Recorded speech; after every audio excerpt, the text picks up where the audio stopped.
All right. It says we are live. Welcome, everyone. This is Andres Restart. This is your weekly Restart podcast. We do it typically, we aim to at least, 7 p.m. Eastern Time, Monday nights. And I am joined by my good friend and co-host, Brandon, who is currently not available. He's just setting up some stuff in the background. You may see a little muted mic button at the bottom right of his screen here, but he'll be here shortly.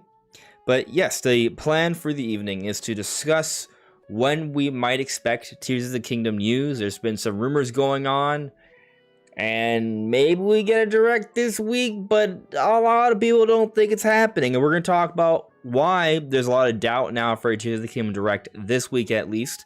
But then we'll also be going into some impressive Mario movie box office sales. It's apparently the #1 movie, not in America. Well, it is in America, but also, and even more importantly, the whole world. So we're going to be talking about that. We're going to be talking about these Pikmin 4 rumors or leaks. And also another rumor for Paper Mario, the Thousand-Year Door. That is the plan for the evening. And if I'm not mistaken, I think I hear a little bit of feedback from somebody else that might be in this call. Yes, I am. The rumors are true. I am having some slight issues with Discord. Like most of the time I can hear you, but then sometimes it's just like, nah. So I'm not far from the signal, so I don't know what that is. If it keeps happening, I might try restarting my phone or something. Okay. Because it's some kind of issue not related to the connection, I think. Okay. Yeah. But it seems to be working right now, so we're good. Okay, cool. All right, awesome. Yeah, I'll keep that in mind. Thanks, buddy. And guys, if you guys could let me know how we are looking and sounding, that would be very much appreciated. If there is an issue, catching it now would be better in the first couple minutes than after 2.5 hours. So please let me know. I would very much appreciate that. But let's check in with the chat here, and then we'll get into the swing of things. X Donnie, hello there. Karen Buckley, hello. Karen says it would have made sense to remaster Pikmin 1 and 2 on Switch before 4 releases. Well, Pikmin 4 is not out yet. They might drop them on the eShop randomly. It's not impossible. I wouldn't bank on it, but you never know. Keeper of Light 46 says, if there's no direct or gameplay this week, I'm gonna die. I hope you don't die. Hope you stick around regardless of what happens. Yeah. Let's remind ourselves that a month from now, we're going to be playing Tears of the Kingdom. So, regardless of how this news cycle shakes out this next month, the game is here in a month. A month and a couple days. But, yes, we're close. Hello there, Samuel A. Saltor, Mario Galaxy 2. Mario Galaxy 2 would be a nice remaster to see on Switch at some point. I agree. Brian Doe, we should start demanding Mario Galaxy 3. Yeah, let's just start campaigning for it. Let's see what happens. Hello there, Charles Trudell. How are you? Hello there, King. I don't know if I want a Mario Odyssey 3 or a Mario Galaxy 3. Why not? I just feel like it's a very linear type of gameplay, and I prefer the open sandbox type of gameplay from the other series more. Like the other games are just more fun to me. I mean, I like the gravity mechanics, but I think they could do something with that in a more sandbox type of game. I actually kind of agree. I would prefer something more like Odyssey or Bowser's Fury, but with some Galaxy elements. That would be a nice mix.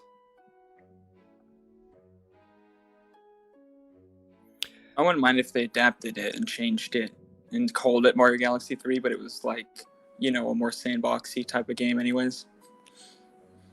But with Galaxy-like gameplay. I hear you. The gravity stuff, Yeah, no, the gravity stuff can be mind-bending. Yeah, it's cool. Kieran Buckley here, not an Arlo fan, but I actually side with him on his opinion that Miyamoto doesn't like stories being too in-depth. I'm trying to think about this because I wonder, I think Miyamoto gets a bad rap sometimes because he's been he's worked on some projects that haven't been to our liking, like Star Fox Zero, for example. And me kind of thinking on it, though, has he ever made anything that's like a very sophisticated story? That's tough, but you know, he if it wasn't for Miyamoto, Metroid Prime would not have been a first-person adventure shooter. So, you know, that was a gameplay idea, but I think it does facilitate a certain level of atmosphere that really, you know, supported the adventure and the narrative for that game. So I think there's something you could take away from that. But you know, but still, considering all of his projects, I am having a hard time thinking of him doing a super in-depth story. But I don't think that means he's against them. That just means that's not his forte. I think he focuses on things that are more bright and cheery, uplifting, fun experiences. At least, you know, you think about like the Pikmin shorts. You think about the Mario movie. Yeah, like those are all, they're good. I think they're really good, but they are, yeah, they're more on the cartoony friendly side, right? And you think about his games like Nintendogs and like the more recent stuff, like it's nothing's like super hardcore centric, I guess, but I don't think that's a bad thing. And I don't think that means that like Nintendo is not going to have those stuff. They do have those stuff, right? You look at the Xenoblade series, for example. Like there's clearly, you know, more mature themes in the story for that series, right? And Nintendo has been pushing Metroid as of late, and Metroid has some more mature, darker themes as well. And Nintendo's not opposed to third parties doing that stuff on their platforms. So, you know, and I wouldn't be surprised if there will be another series in the future that touches on some of these darker themes. Like it's possible. It's not the thing Nintendo focuses on, but it's not. I don't think it's something that they're opposed to having. It's just very situational for them, I think. Yeah, that makes sense. Well said. You said what I said in 5 seconds. I took 5 minutes. Yeah. All right, so I got a couple super chats here. All right, I'll read these couple super chats and then we'll jump into the first main topic.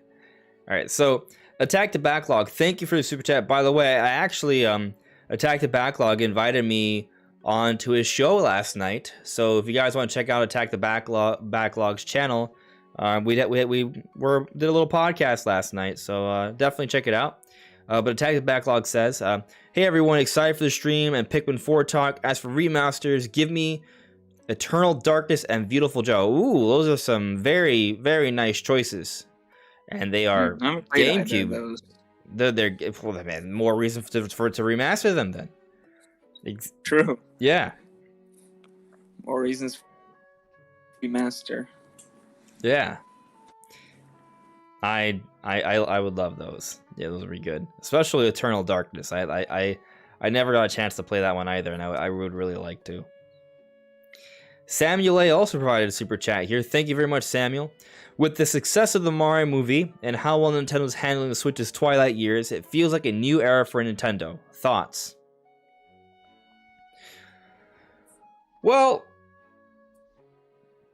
it's a big year for Nintendo, right? You got the Mario movies doing so well. The Switch is now on a stride to become, it's in the top 3 best-selling systems of all time. It's now, you know, inching towards the very top.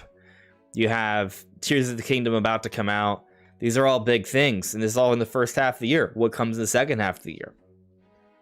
I don't know. I don't know, but I speculate, right? And it could, you know, like that. I think many people think that we're gearing up for a transition. Typically, major Zeldas come out at the beginning of a system's life or towards the end of a system's life for Nintendo. Right. So, I do think that maybe there's something to that idea. And as we talk about these GameCube remasters, I think that plays a role in this discussion as well. We may be seeing a lot more GameCube remasters in the next couple of years because there may be a more of a transition. But the idea with these GameCube remasters and anything else they're remastering isn't so much that it's going to be like a dry, drab time. I think the idea is that it's to help bolster the lineup and give us quality content to play throughout the next couple of years. So, you know, I do feel pretty good about how Nintendo's been handling things. I think they have a plan, and things are working out really well for them. It's really hard to say that they're in a bad position right now. You know, the Switch has performed so well. The Mario movie is breaking all sorts of records. Tears of the Kingdom in a really good position. Yeah, I mean, pre-order sales for Tears of the Kingdom are very promising. So, yes, I think that Nintendo is very well positioned right now, and we'll see how things transition, but things are looking good. I'll get to a couple ads here, and then we'll kind of move on. J.R.R. Tolkien, what are your percentage chances of a Zelda thing, direct, showcase, etc. this week? I will get to that. You want to make that our first or second topic, Brandon? Start my phone real quick. Okay, you figure that out. We'll talk about Zelda in a moment. Let's see here. Oh, Brandon's totally gone. I kind of like this angle. It's like, whoosh. All right. I'll give Brandon a moment. But where was I? Can I do this? If I do, is it this? Yeah, that'll just show my camera for a bit. All right, let me continue on with the chat here. The Megaton Menace. How long do you think it will take for the Mario movie to get a sequel? Ooh, that's a good question. That's a very good question. I'm reading multiple things at once, so my brain's distracted. Anyways, so how long do I think it will take for the Mario movie to get a sequel? At least 2 years. I don't know what I'm basing that off of. At least 2 years. Yeah. And it could be longer. I mean, like, I'm trying to think of a comp. Like, so how long did we wait between the first and second Sonic movie? Sonic the Hedgehog came out in 2020.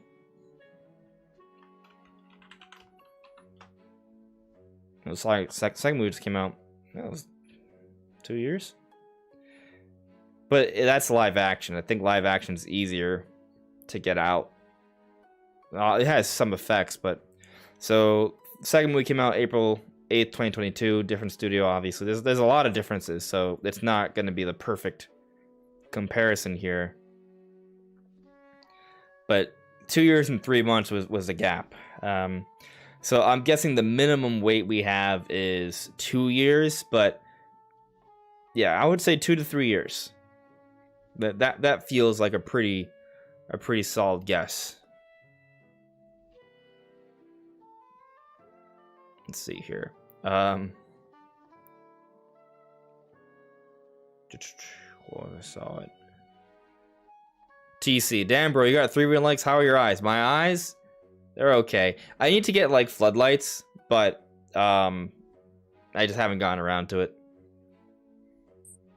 We will see if this connection is better. Your voice sounds better. Yes. And I think it was because it was trying to figure out the difference between sending the signal through the Ethernet and then also over the Wi-Fi. I might need to get a new extender because that one seems to be kind of stupid for some reason. Oh, all right. Well, so I want to try and get through all our topics within the next hour 45 because we're actually going to have a call-in segment. Sphero Match is going to come in for a little bit, and then we'll have a bit of Q&A to close things out. But let me ask you this, Brandon. Yeah. Actually, J.R.R. Tolkien asked this question earlier, so I guess we'll just jump into Zelda head first. We'll just diving right in. But J.R.R. Tolkien asks, what are your percentage chances of a Zelda thing, direct, showcase, etc. this week? What's your take, Brandon? Do you think something's coming this week, or do you think we gotta wait a bit? I think it's very high.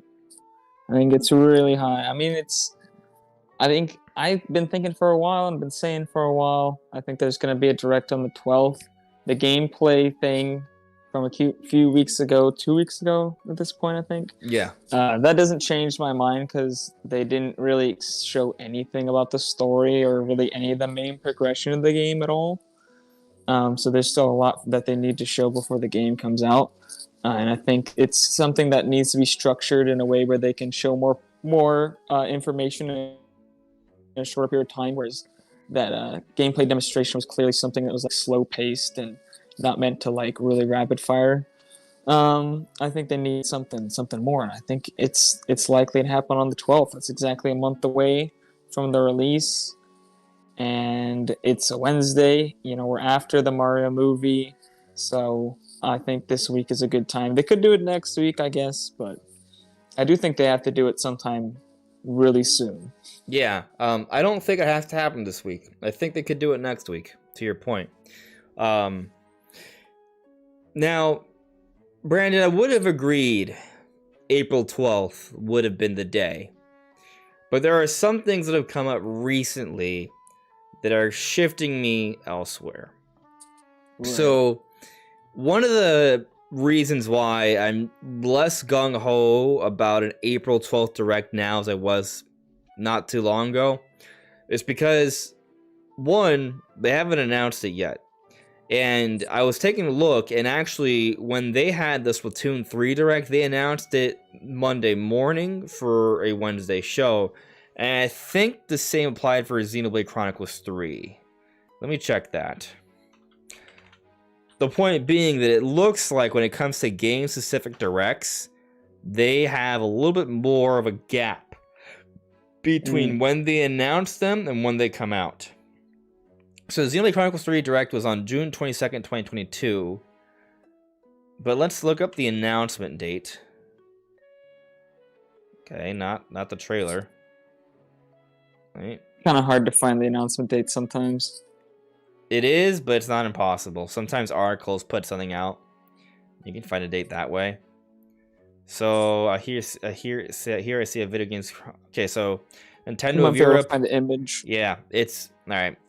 So Nintendo of Europe at 9 a.m. June 20th posted that there will be Xenoblade Chronicles 3 Direct for the 22nd. So that 2 days. Yeah, and the same thing happened for Splatoon 3. So if we were to assume that they were going to follow the same pattern for Tears of the Kingdom, we are now past the point where they would have announced it. Now, does that mean for sure they can't announce it tomorrow for it to happen on Wednesday? They can still do that, right? They can do whatever they want. Yeah, but it does go against the pattern. So that alone kind of, takes away from some hope there. Right. Now, a friend of ours, Mike Odyssey, I'm sure many of you have heard of him, is actually getting a fair bit of flack and backlash right now. And the reason for this is because he has been the source for the story.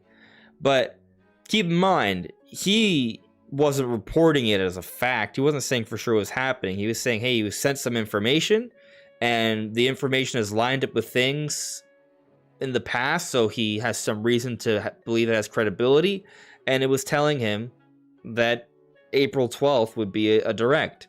Now, if it happened, and also, things that are pointed out from some of these emails he's gotten lined up with some things we saw during the demonstration, but a lot of these things could have potentially been figured out simply by being a good theorizer or analyst of Tears of the Kingdom stuff, right? Like, for example, a lot of people are already speculating that the eye from the keys could be used as to create a homing arrow, right? Because we saw there was a homing arrow, and people were able to figure out that it was based off the key size. So we were at a decent idea that there would be crafting and things of that nature based off the trailer, but it required good assessment.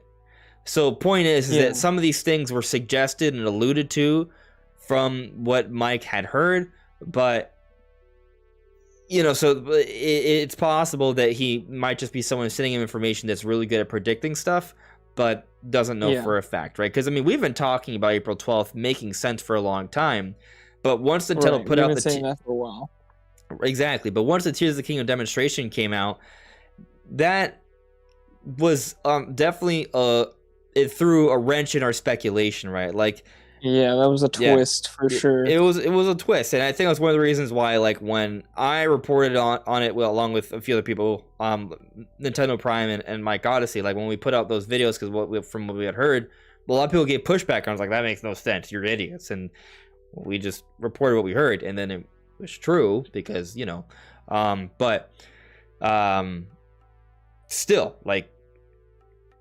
Before I heard about that, I wasn't expecting anything until April 12th, I guess. And here we are. We have some information. I do think we need more. So, like, for example, and I talked about this in my video on Sunday. When you take a look at the gameplay demonstration, at the end, I have it here in my notes. I wrote it down. Anuma says... There is still so many things I would like to show you, but let's leave it at that for now. Yeah. When you hear those words, does that tell you, oh, we're only going to get a trailer a couple weeks before release, or nothing? Like, or do you think, okay, there's probably something else? Like, what does that make you think?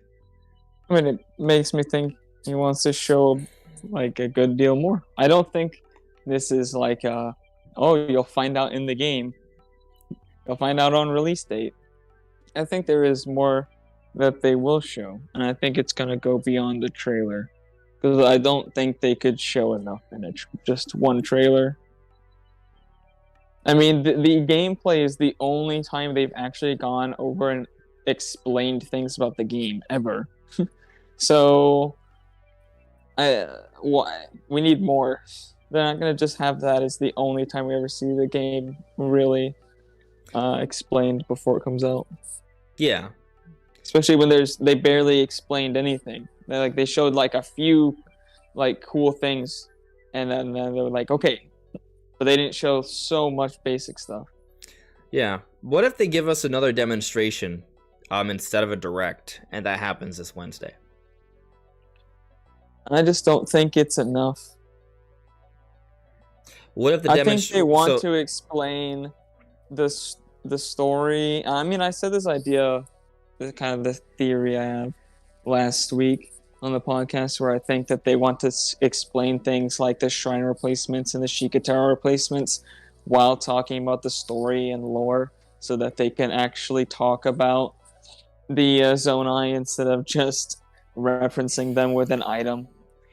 I think they actually want to say all that instead of just being like, because if they just had a gameplay demonstration, they were like, here's a Zonai shrine or whatever, and they were just never explained any of the connections. I think that would be kind of strange, but I guess they could do that. But it is kind of weird that they wouldn't explain at least like the basic premise for why you're exploring the world, which I think is connected to the Zonai and Ganondorf and things. Like, typically when you play a game, you at least know the general reason why you're doing what you're doing before you start the game. Yeah, I agree that we don't know as much as you for Breath of the Wild and most games in general by this point. So, but let's just go back to J.R.R. Tolkien's question. Well, there's still other things I kind of talk about with this topic, but if you had to put a percentage, it's really hard to kind of quantify this. 80-20. 84-20 against. I assume this is for having a direct this week. Something. Just something this week? Oh, yeah. 80-20. Okay. All right, how about do you have a percentage for a direct then? For it being a direct specifically, sure. Probably like 70 or 75. Yeesh, I wish I had your confidence. I'm pretty sure if they show something, it's gonna be a direct.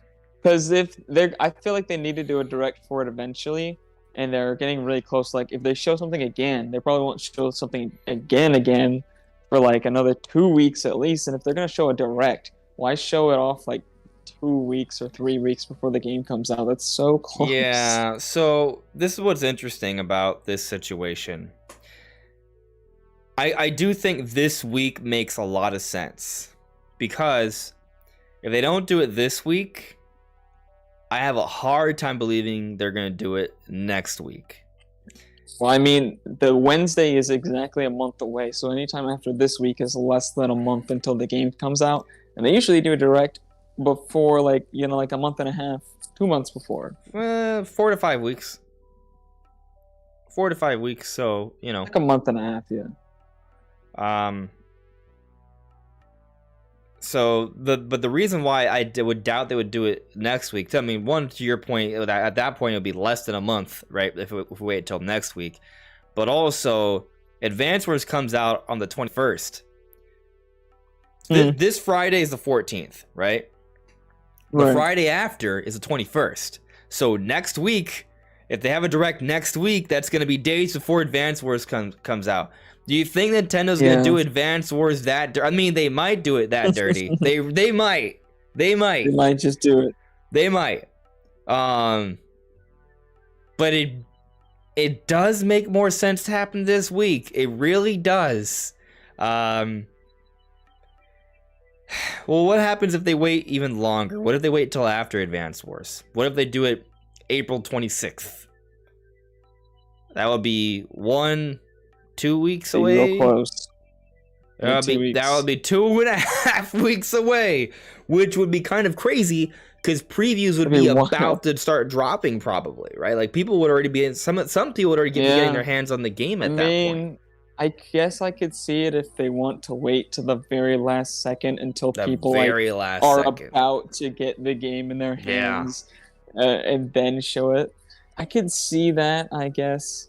I mean, it would kind of go along with what they're currently doing, which is delay showing the game for as long as possible. So I don't know. Maybe it is more likely that they would do it then. If you could argue that, I think. I think some people right now on Team Nothing are probably feeling pretty good with where they're at. They're like, haha. I feel like Team Nothing is... Nah. I feel like they gotta show the game again before release. There's no way they don't at least show like a trailer or something eventually. Like, I don't think they've shown the last they're gonna show before the game drops. When do they do it? If it is not, there's a at this point, regardless of when it happens, it's weird. Regardless of when. Yeah. Even if it happens this week, it's weird because as I brought up earlier, right? They haven't announced the direct yet, and typically they would have announced it already. So does that mean it's not happening? Not necessarily, because there have been times in the past where Nintendo has oddly been like, oh, you know what? Let's not announce it when people think we are. We're gonna wait as long as we can, right? Like maybe. And the other thing is that because it's like a game, what if it's a gameplay demonstration? It could be a shadow drop. Yeah, to say they could just shadow drop. Actually, the first one wasn't a live stream. It was just a video. So they could do that again, or they could wait till tomorrow to say, hey, look, there's another one dropping tomorrow. Like they could do something like that. And you know what's interesting to me is that I think you can even make the argument that the way things seem phrased by Mr. Enuma during the demonstration, that there would be more, but more could even be more than one. It could be like a series. Like what if they were intending on having 3 different demonstrations every 2 weeks? So that would imply one this week and then one a week after Advance Wars, which would be cool, and we could get like little slices of what the game's about from each one. And then all of a sudden, they actually did a pretty good job of kind of detailing the game, right? I could see that. It's a fun idea. There's not much I do think evidence they for need it. like a trailer that kind of you can show somebody in like 3 or 4 minutes what everything the game is about. Because at this point, like even a lot of my siblings who follow the game don't remember the previous trailers, or they just like don't really understand everything about what the game's not. Like they ask me a lot of questions, and I'm like, "Oh, you clearly haven't watched this other trailer," and they're like, "I have watched it. It's just been 2 years." I feel like if you want to show somebody like what's this game about, at this point you need to go back and like pull trailers from years ago and show them like 15-20 minutes of stuff, and then more, because that barely even covers everything. They need like one succinct trailer, 3 or 4 minutes they can use for ads, and like you can just show to like your dad and be like, this is what the game is. That makes sense. Pokemon Scarlet and Violet came out November 18th. An overview trailer came out for Pokemon Scarlet and Violet on November 15th. So the week of that happened. I'm looking for like comps. Let's take a look at Xenoblade Chronicles 3. The overview trailer. There was an overview trailer, right? Maybe? Possibly? There was. Perhaps? There was. I think there was. It was a big one. It was at 8 minutes. And that came out July 20th. And I believe Xenoblade came out, what? July 22nd? I think so. July 29th. Okay. 29th. So... Oh, yeah. Yeah. So 2 days before I think what we're starting to see is that the overview trailers come out a few days to a week or so before the big game. But typically these overview trailers, we've already it's not really new information. It's kind of more like compiling all the information they've come out with throughout the media cycle. A good summary of what it may have been detailed in a direct that would have happened a few weeks prior, right? So, right. It's also different from like the 3 to 4 minute cinematic trailer. Sure. That I was more referring to. That covers like story and gameplay and like the overall feel of the game in one like 3-minute video. Yeah, we haven't even gotten that either. So we haven't gotten the big story trailer, to your point. Like we definitely are lacking in that as well. So it's tough. It's really tough to kind of like sort out what Nintendo's doing. I do think that this week makes sense. I agree that this week makes sense, but I'm now doubtful because of that one thing. But then also going back to Mike Odyssey getting a lot of flack, some people or bigger content creators have asked around and said that all of their sources said that there's nothing of the sort happening at all. Right now, there isn't such thing as an all-knowing person, right? Some people might know, some people might not know. So I don't know how much stock I would put into it, but I put some stock into that. So it's weird to say that a lack of evidence is evidence towards something not existing. Just because one source says they haven't heard it. It would be different if somebody heard like that was specifically not true. But they just have not heard that is true. So that doesn't necessarily mean it's wrong. It just means that they haven't heard it. Yeah, I'm going to put a poll. I want to put a poll and I want to kind of gauge what everyone in the chat thinks is happening with this. All right. News this week. Oh, wait. How should I phrase this? Because I want to kind of get a good understanding of what people think. Like, do you think news this week, later? Okay, so maybe I'll put a few options. When do we get TOTK news, which is Tears of the Kingdom? All right, so one option is going to be this week.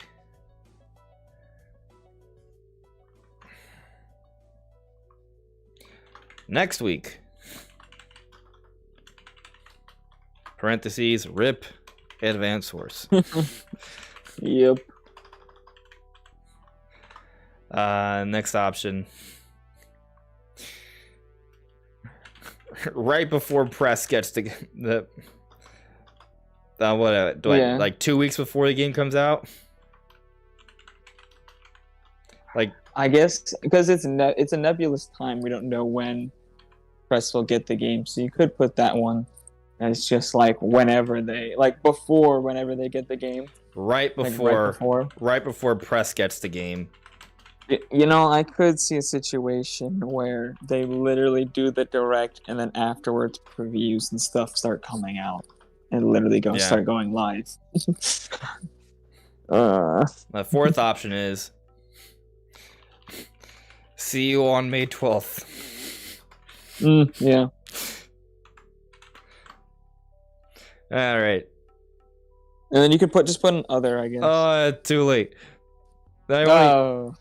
It's fine. It's fine. No, the question was, when do we get TOTK news? This week, next week, rest in peace Advance Wars, right before press gets the game, or see you on May 12th. That's good. That's a good enough ring. Man. Oh, I love looking at the poll. This week is winning, but see you on May 12th is the second highest option. What? But like, I feel like that's the least likely option, bro. You feel like it's the least likely option, but what's crazy though is that clearly, like, not agree. Nintendo has put us in a situation where we don't really. It's so hard to understand what they're gonna do. But you know, Brandon, thinking about Nintendo's messaging, like let's eliminate what everyone else is saying. Just thinking about Nintendo's messaging, I do think we're getting something before May 12th. Yeah. I do, but I also question how much Nintendo cares about Advance Wars. So, I feel like if we weren't gonna see the game until released, he would have worded in a way that said that, instead of being like, I want to show you more, but that's all we're gonna show you for now. For now implies that you're gonna show us something again. I agree. So, you know, I think also though leaving it vague gives them options in case something changes behind the scenes, but also second, it keeps us running around just trying to figure it out, right? Which causes more conversation about the game, hence more marketing. Yeah. So, yeah, it's you know what my gut feeling is, even though I think this week is really likely. Some reason what my gut is telling me is it's gonna be right before press gets the game, like.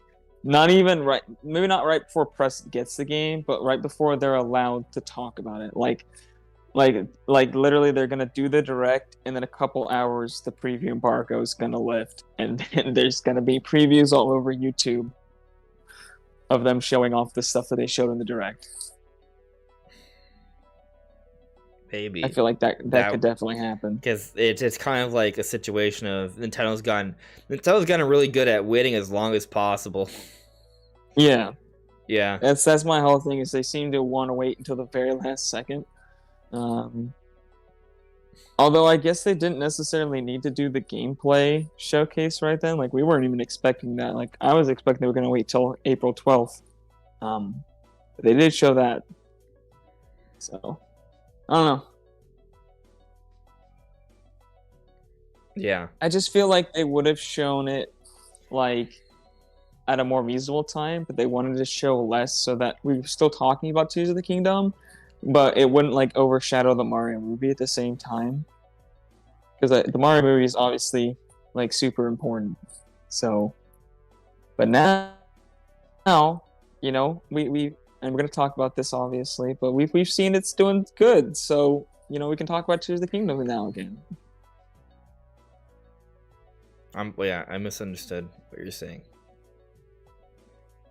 What's doing good? The Mario movie. Oh. Yeah, it's doing good. Yeah, but then you said we can talk about Tears of the Kingdom again. That's why I got confused. Yeah, so we can start talking about Tears of the Kingdom and focus on that more. Oh, okay. See, I thought you were trying to transition for me. Confusing. I thought you were trying to transition over to the Mario topic. Oh, no. Yeah. No. I'm saying that's why we should be able to see a direct. Right, because the Mario movie is now out. I feel like it would have been earlier if the Mario movie didn't exist. And now but since it was, you know, they had to push it up. Right. Yeah, I mean they put out that demonstration though right before the Mario movie, so Well, that's what I'm saying. They showed off something that was like small, and we were talking still about Tears of the Kingdom, but it didn't. It didn't show enough to draw our focus away from the Mario movie, to Tears of the Kingdom, because it was just like, it really was just like another extended hint, with a bit more detail than we're used to, but it really wasn't like anything super deep. I mean, I think the gameplay stuff is pretty mind-boggling, but I also think this, Yeah. you know, what do we do with that gameplay though? Like, what those mechanics? Right. Like, what do we do with it? What we don't know the yeah. application or even really the full Yeah, extent. I mean, of and to stuff. some extent, he wants us to figure that out, but you know. All Right. right, But they let's barely scratched the surface. yeah, let's check with the chat here. Let's see what some of you guys are saying on this, and then we'll come back to this a little bit later. But I want to see what you guys are saying. Yadvav, I'm not buying this game. I just want to know the plot and what happens. So Nintendo releasing more info is good for me. Watching Andres 100%, it would be good too. Hey, whatever you want to do, but I will be streaming the game. Ashley Drew asked, are you guys going to stream the game or play on your own time? I will be streaming the game. I don't know how often though, because I focus on making videos, but yeah, I will be streaming the game. And actually, I'm thinking about starting a Breath of the Wild stream tomorrow. Ooh, I'm thinking about starting tomorrow. Yeah. My goal is to beat the game. But what does beat the game mean? I will not collect all the Korok seeds. I'll tell you that right now. That is not happening. I've never done that. But maybe we could do what I may do with Breath of the Wild is that I don't know when I'm gonna be able to. I don't want to pick like an exact time when I'm gonna be streaming Breath of the Wild. I'll announce it. I'll be like, hey guys, I have an opportunity to do it here. Let's do it. So I might be like, all right. So today we're gonna focus on storming Eventide Island. Honestly, that's what we're gonna do first. We're gonna storm Eventide Island. So the goal may be that's one of the most fun parts of the whole game. Yeah. So what I may do is I may get like a few hearts first, and then get there, and then I'll think about what's next. Like maybe Trial of the Sword. Like that's gonna be like another big one. Playing through Master Mode with all the DLC is gonna be kind of cool. So those will be like two goals. Like one will be Eventide Island, another will be Trial of the Sword. If you guys have other like objectives for a particular stream, the idea is to kind of beat Breath of the Wild. You could try to go on speed run the game, because you could try to like beat the final boss as quickly as possible or something. I mean, I could do that. That requires setup. Like you have to have a plan. Yeah. I think maybe doing all the dungeons. Copy a different speedrunner and just see how well you do. A lot of speedrunners. Yeah, I mean, as Harley Saunders says, and then just learn like, how to form your own kind of thing along the way as you go. I'm not gonna speedrun the game. Not like most people. Well, most people can't really just beat the game. Ooh, fight the boss with the tree branch. That's a good idea, Ashley. Joycey, beat Ganon with a mop. You know what? I like some of the ideas you guys are coming up with, right? Like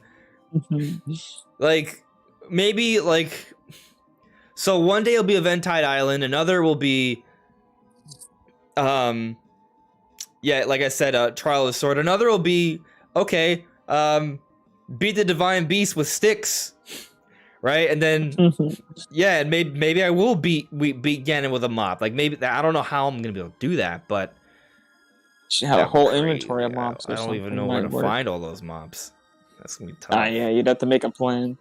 That's gonna be tough.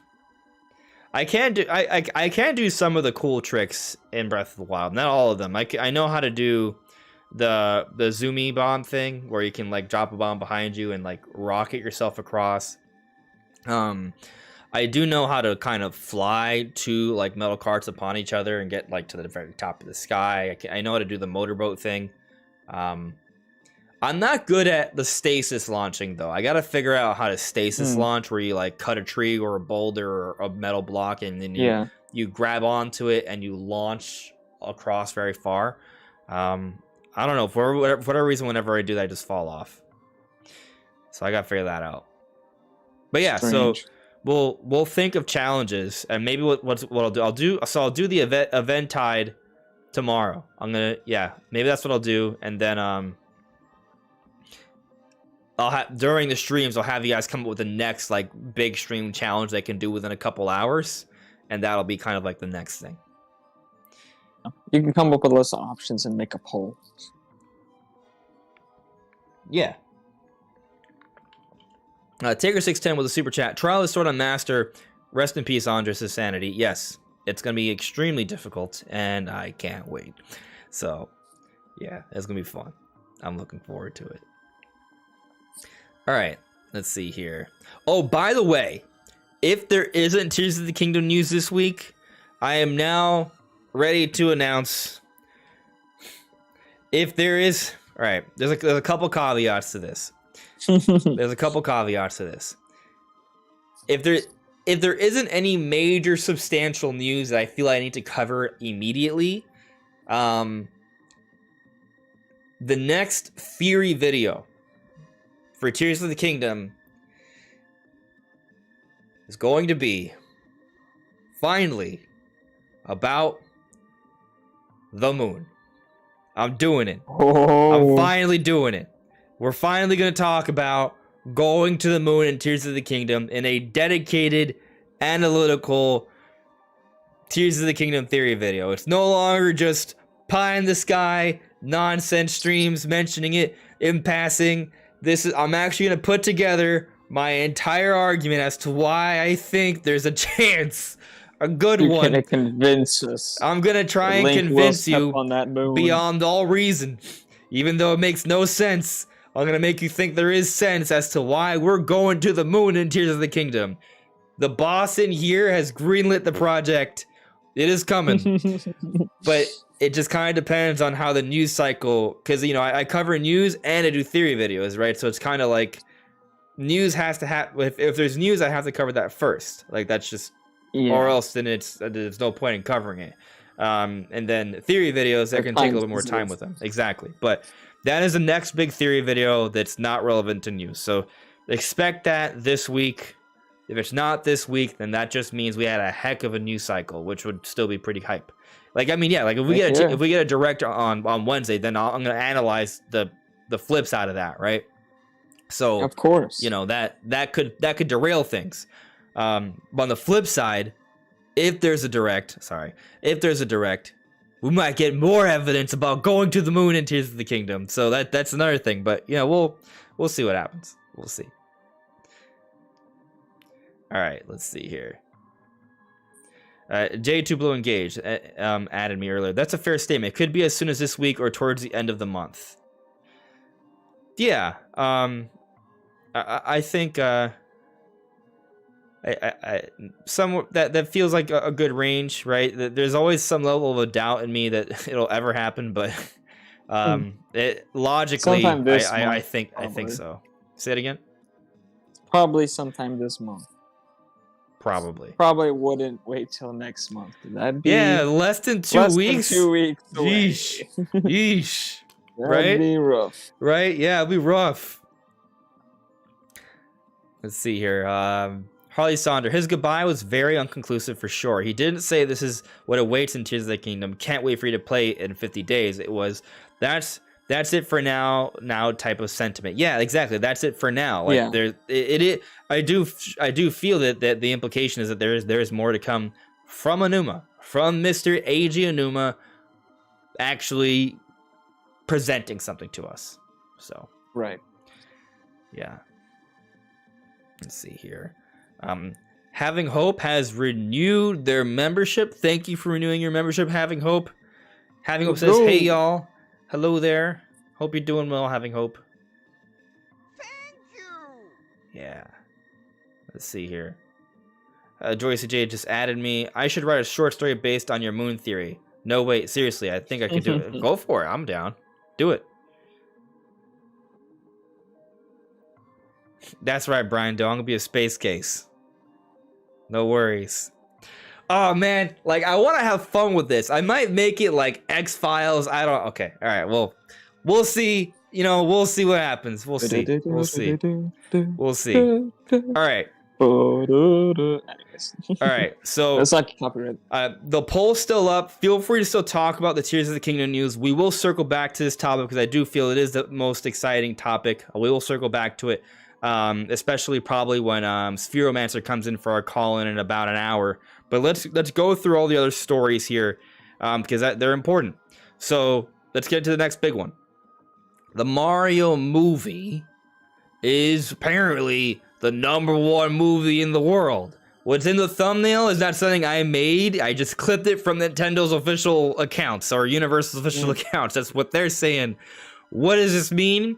Last I heard, they were estimated to sell it looks like they exceeded 377 million in the box office on their launch period worldwide, which makes it the biggest animated movie launch ever, I think.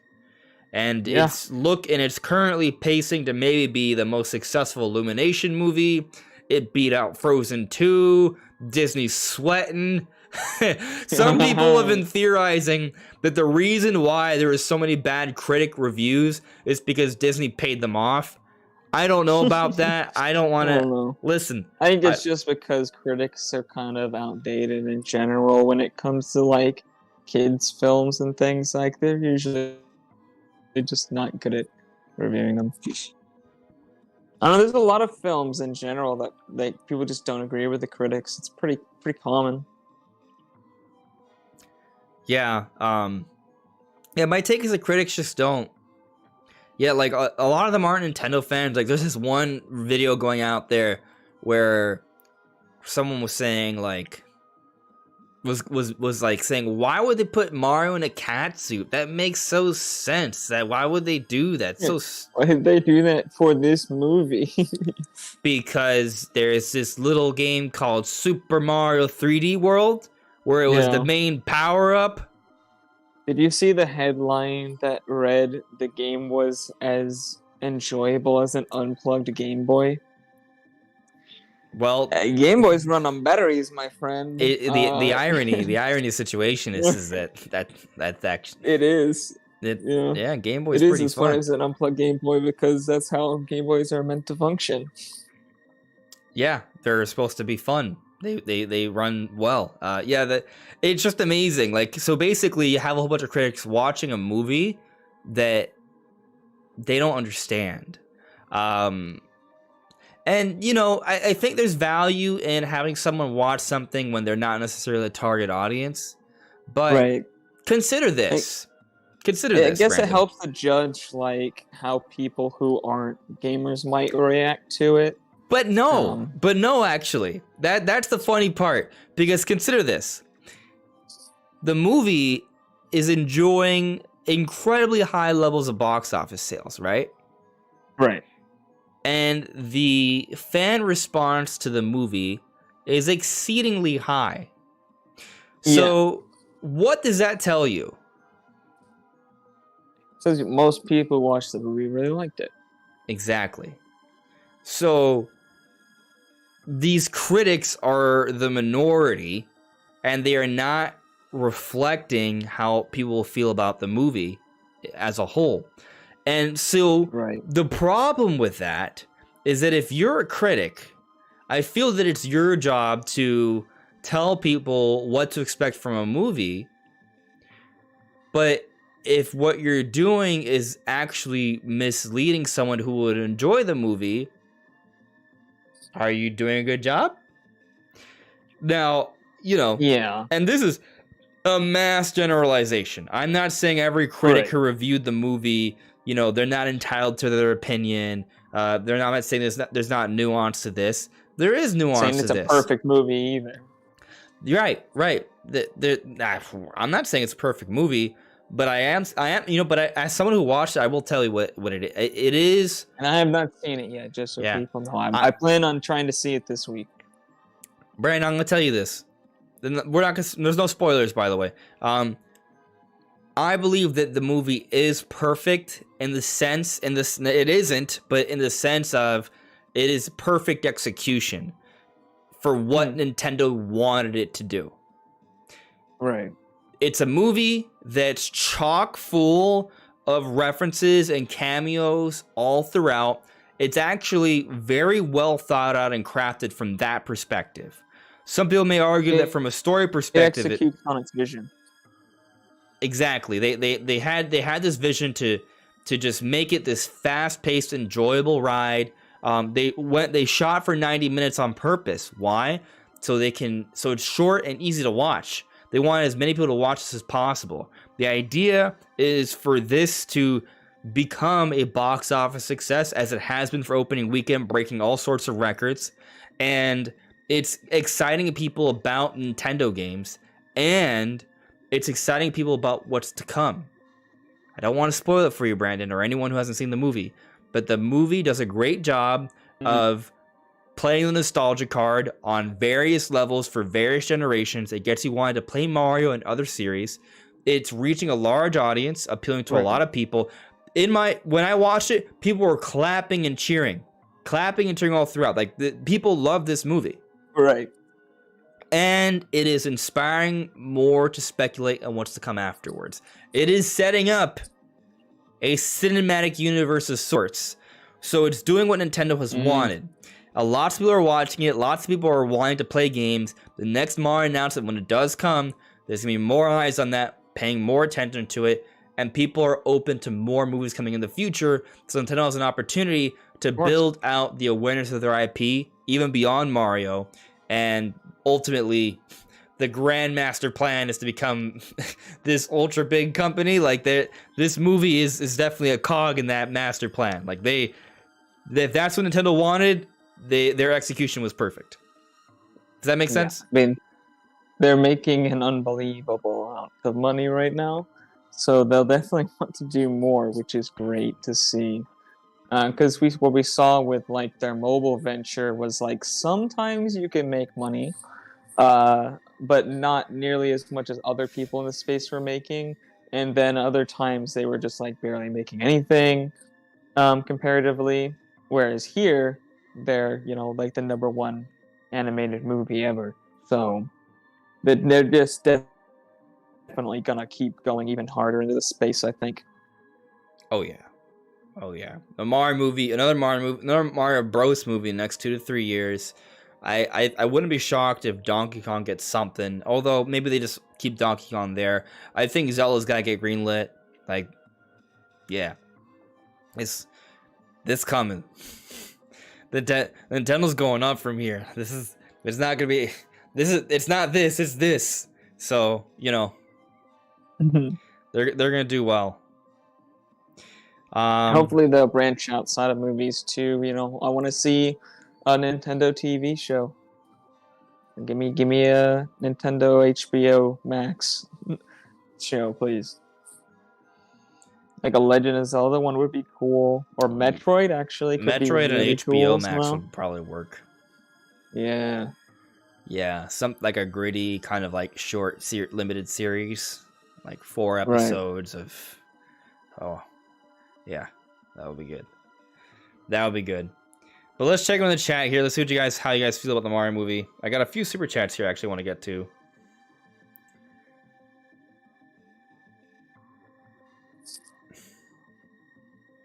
All right, so Samuel A with a super chat. Proud of you for pursuing the crazy moon theory.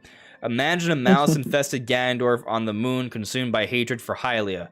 Would be so sick, dude. It would be freaking epic. Yeah, I would love it.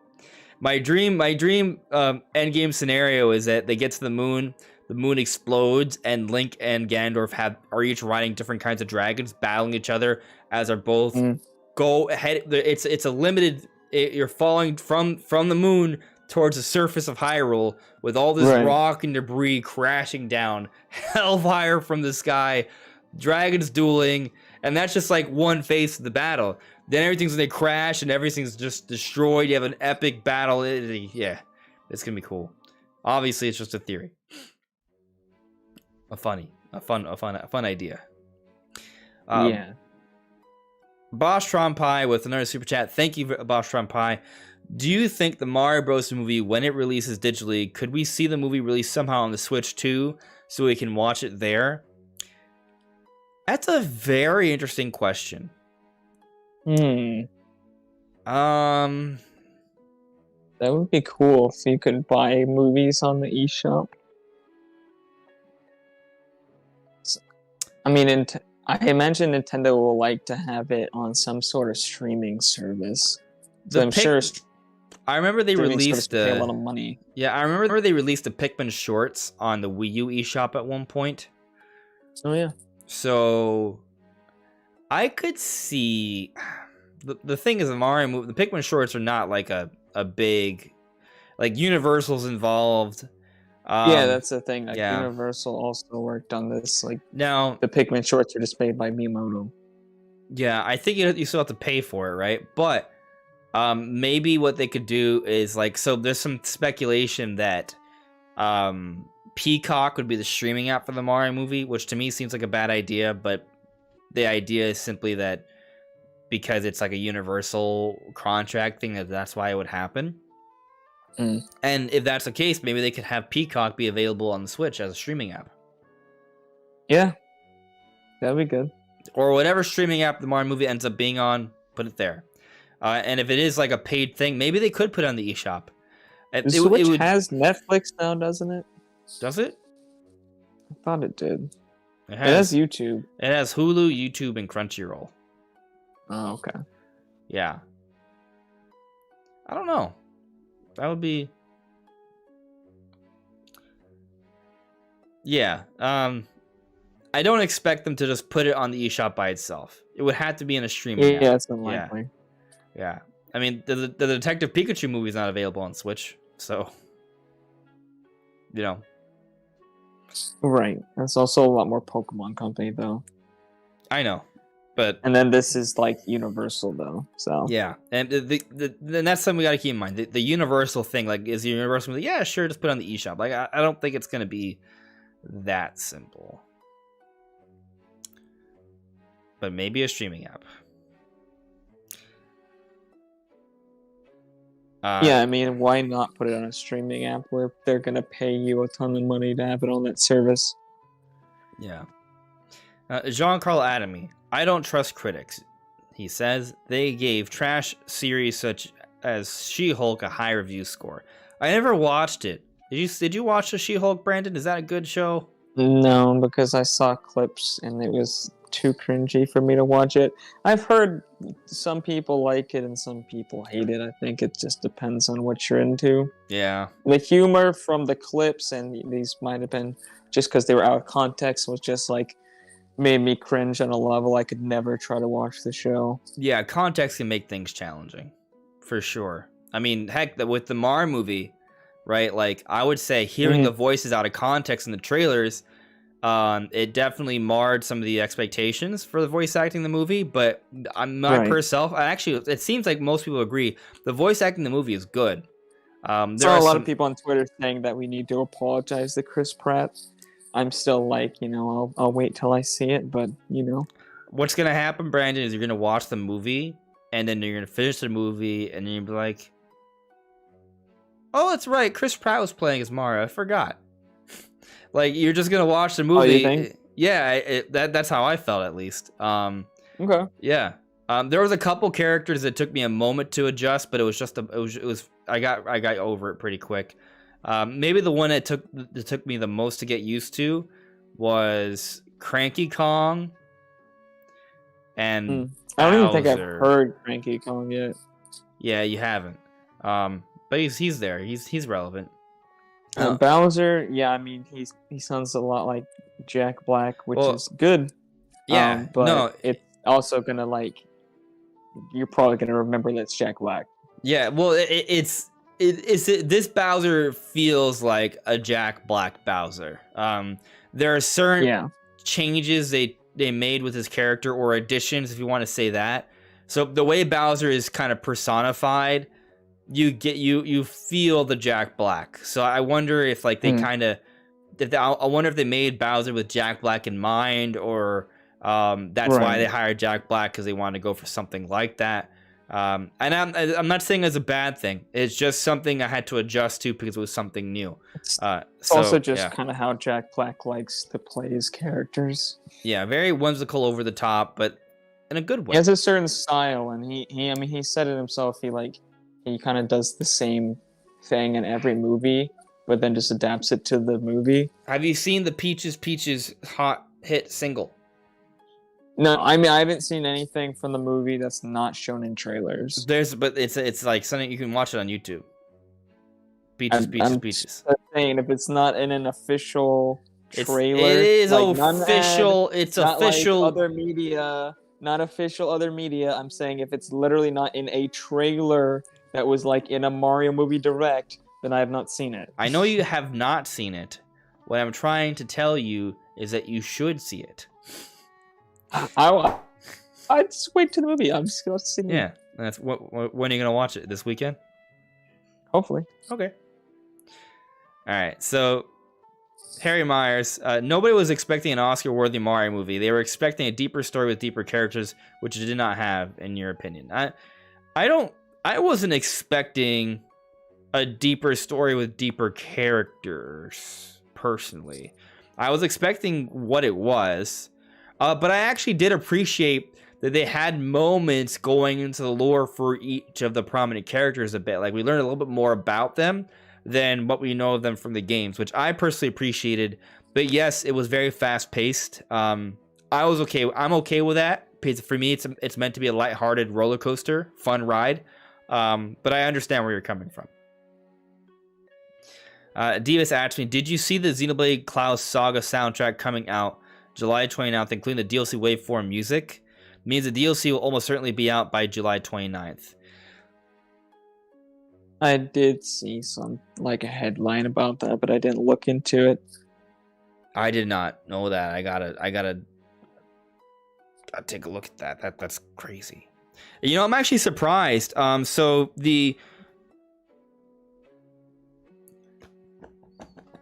I need to add more settings for my streams. What I want to do right now is like, hold on, bear with me. I gotta do this. Come on, YouTube, you better have a little video on this.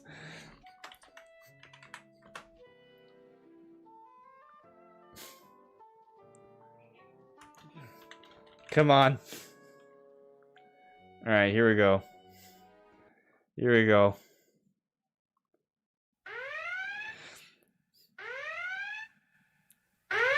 That's crazy. No, that's insane. Okay. I'm sorry. Brandon, you probably didn't even hear that because you probably don't have the audio of the stream on, but I put like an alert thing. Okay. Let me make sure I understand this correctly. I'm just going to reread what you said, Debus. Did you see the Xenoblade Cloud Saga soundtrack coming out July 29th, including the DLC waveform music? Means the DLC will almost certainly be out by July 29th. I need to confirm this, okay? But if the DLC is going to be out by July 29th, that is mind-boggling to me. Brandon, do you know why? Yeah. Do you know why I'm freaking out about that? It's not just because I would love to play Xenoblade 3 like DLC way later. Right.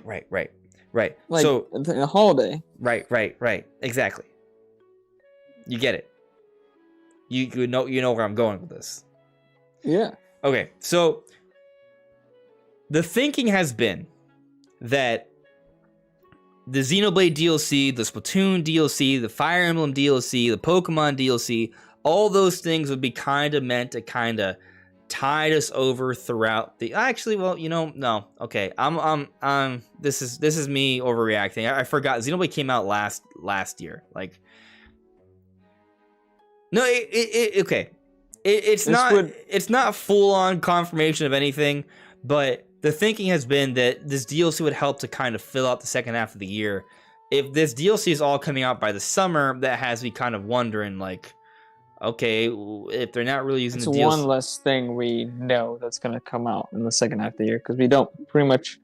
Yeah. I mean, that was kind of the only thing we knew really, because past Pikmin, that was the only kind of thing, other Right. than like Mario Kart 8 DLC Yeah. that we knew for the rest of the year. And, I made a mistake on the video. I was saying that we still have Fire Emblem DLC, but apparently all the waves came out already. I had no idea. Yeah, I think that's done. They did 4 waves in like 2 months. I had no idea. So I just kind of assumed that it would be okay. It was like a wave coming every like 2 or like every 3 months. No, it's like a wave every couple of weeks. Okay. Like I had no idea that's how they were handling it. So there's no Fire Emblem DLC. If this is true, the Xenoblade DLC will be done before summer is over. I don't know when they're gonna drop that Splatoon DLC, but maybe it's not that far off either. And then all of a sudden, the second half of the year is like, okay, well, what's going on? Now, we already got Wave 4. What happens if they drop Wave 5 like in June? Then they just have one more wave left. When did they wait till December for that? I don't think so. Yeah. Right? So I mean, we have had some gaps be like pretty long yeah. for Mario Kart DLC, but Yeah. and then we had some that were like kind of rapid fire after Still, that. but I still A feel little like we're more. looking at the wave. Like, let's say they pushed the Wave 5 to come out in July. That's a long time. First off, Yeah, I definitely don't think it's gonna be like. I don't think we have to wait for Wave 6 on like December or something. no, I honestly think everything might be out by like September, and they'll announce something else for the Right. online. I think what we're looking at is, excluding Pokemon, all the known DLC is going to be done by September. Yeah, I mean September makes sense anyways because you want to announce the next thing that's gonna be like keeping people on the online service. Yeah. Anyways, continue on the chat here. Yes, this is. I'll just spell it out for you. If all the DLC is done by September, including Mario Kart, it lines up with the theory that Switch 2 comes out for like Thanksgiving or something. But we'll see. I don't know when Splatoon 1 comes out. You still got the Pokemon stuff. We don't know when Wave 5 and 6 are coming out for Mario Kart. They could stretch it out a bit. So we'll see. And I still don't have confirmation on the Xenoblade thing. I have to confirm that. But that does... If that's all true, I mean, it could come out that soon. All right. Let's see here.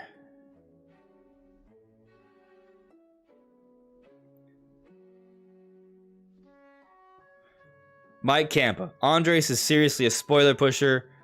Don't watch the Peaches video, man. You don't have to. How dare he suggest that I spoil myself on one song in the movie? The thing is, like, you can try to avoid it, but like, there's thumbnails of like, it's not really, it's not story. It's just, you can wait until you hear in the movie. That's fine. Yeah. I wasn't gonna play it during the stream. Already spoiler dodging on Twitter because I keep seeing people posting clips and stuff. And I'm like, scroll fast, trying to get away from it so I don't see anything. There's a lot of people with just like no spoiler warnings, and honestly, spoiler warnings on Twitch barely work because it's like one tiny little thing above a wall of text, which I'm usually like my eyes are usually drawn to like the middle of what they're saying, not the top where they have the warning. And then, like, the videos just autoplay, pretty much, a lot of the time. So, And then sometimes it's just pictures, and it's just like, bro, how am I supposed to not see this picture as I scroll past? It's tough out there. I got a super chat here from Too Good for YouTube. Thank you for the super chat. Too Good for YouTube asks, will Zelda for Switch 2 take another 6 years? Maybe. Who knows? I think they could be quicker. They may have been done with Tears of the Kingdom for a little bit already, and they might already be hard at work on the next big Zelda. It's possible they've even been working on another Zelda alongside Tears of the Kingdom. I mean, I'm just throwing out ideas. I have no idea what's going on behind the scenes with that, but I do think that we should steel ourselves to wait another 5 to 7 years. Yeah, I think whatever they want to do, the problem is they're gonna go ambitious like every time, and that was kind of like the thing about this current sequel is like they could have made something else that had like the same general physics systems on like a completely new map with a new story, and they didn't really push the envelope more, but it was like, you know, Breath of the Wild, but like on a completely new map, but with like the same general kind of scope. And I think that would have come out probably in like 4 years, honestly. But no, they decided to do all this crazy new stuff with new physics and all these new interconnecting systems and an even bigger world. And it's working with an engine that they initially created for Wii U. So, you know, I don't know. I think it might be faster if they, you know, now that they have their engine a little bit more robust, if they just keep working on it, it's just going to keep finding ways to do better and like faster ways of doing things. I don't know. It's hard to say if it's going to take as long, though. It just kind of depends on the scope, but I imagine it will be around the same time, to be honest. Yeah, I mean, the pattern has been it's been kind of, at some point they do have to make an effort to not take as long for every major Zelda. Like, you know, do they though? Do they? I think if they just have, you know, some good remakes, or remasters, reimaginings, you know, things like that, get us a Zelda, a 2D Zelda or two. Maybe try different types of Zelda spin-offs even. More multiplayer stuff. I mean, we've seen like they've done other like Triforce Heroes and Four Swords and stuff, but there hasn't been really a multiplayer Zelda that they've hit out of the park, to be honest. Because Four Swords was just, you had to have an insane setup to even get that to work. And then Triforce Heroes came out like when the 3DS was dying and nobody wanted to play it, and it wasn't that great of a game. So I think there's things they can do to make Zelda still relevant, even if it is like 5 or 6 years between the big, you know, Hallmark titles. we gotta. I think it's gonna be a ways off. But coming back to the chat here, Leo Argyar with a little super chat as well. Thank you very much, Leo. Leo asks previews for. I keep wanting to say previews. Oh, preview. But anyway, Leo asks. I was gonna say again.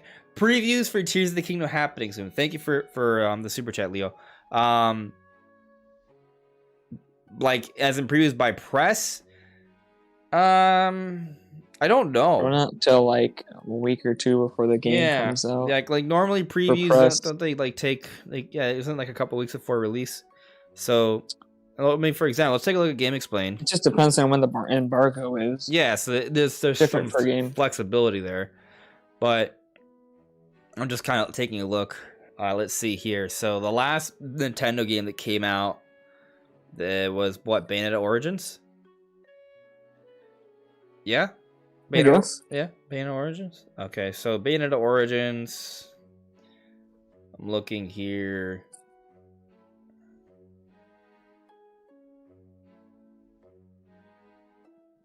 I don't know. I can't see. I think it's just pretty different per game, to be honest. Yeah, you're probably and right. per developer, like per publisher. Yeah. I mean, like some publishers don't even send out stuff till like a couple days before, but I think Nintendo will likely want to give a press a bit of time to actually, you know, have their hands on. But then again, you know, I'm wondering if they're worried about like leaks or something. It all depends on when they want to show the information too. Because if they're not going to show a ton of information, then maybe they won't give it to press until a few days before, and then have embargo be like literally the day before release or something. But I doubt that they'll be that secretive with the game. I mean, typically if embargo is right before release, it's because they think the game is bad. It usually doesn't go that way. Yeah, usually that is the case. Sometimes it's just because the developers are just being really secretive. But yeah, most of the time it's because the game's like broken fundamentally and they don't want people to know. Yeah. I do venture to guess that maybe Nintendo is going to give us the big Tears of the Kingdom news before previews come out. So, I mean, Yeah. we got a short window here. Yeah, you know. Yeah, I'm guessing for sure. we're gonna get previews like about what, somewhere between a week and 2 weeks. Yeah, that's exactly what I was thinking. Yeah. Probably sometime in May. Yeah. Or like the beginning of May, end of April. Yeah. Giancarlo, Skyward Sword, Breath of the Wild, and the trilogy end with Tears of the Kingdom. I do kind of feel like Skyward Sword is very pivotal to the overall story to Breath of the Wild and Tears of the Kingdom. Bioxo. So there should be a Discord link in the description. So if you're interested in joining my Discord server, Let us know if it's expired, because I was watching my friend's stream the other day and their Discord link was expired. I never checked that stuff. You can set it to never expire. I've set it to never, so that it shouldn't. But have heard that sometimes it just decides to expire anyways. Oh no! I tried to join my own Discord stream. Okay, there we go. I think we're good. I was testing the link, so it worked. Yep, looked like it. All right, it should be fine. Yeah.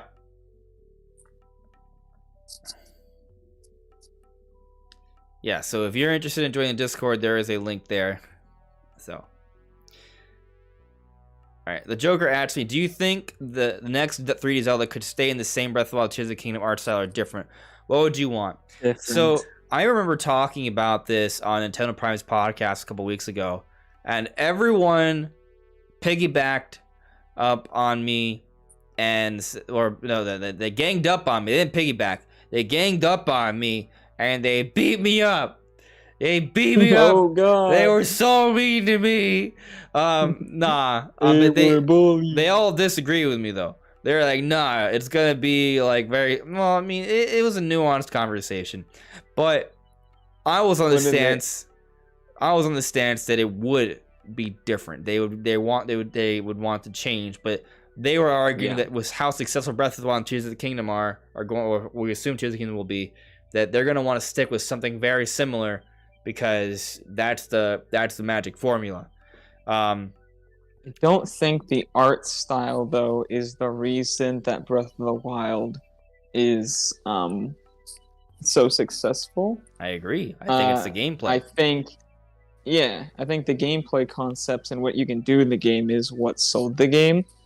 And I think like the game looks good for like Switch standards and Wii U standards. It looks absolutely amazing. Yeah. And I'm not asking but it's for a not like realistic the Zelda. game's some kind of graphical powerhouse that blows other games out of the water. Even other games of the same style like look a lot better than it does. But I mean, they could push the style further if they wanted to.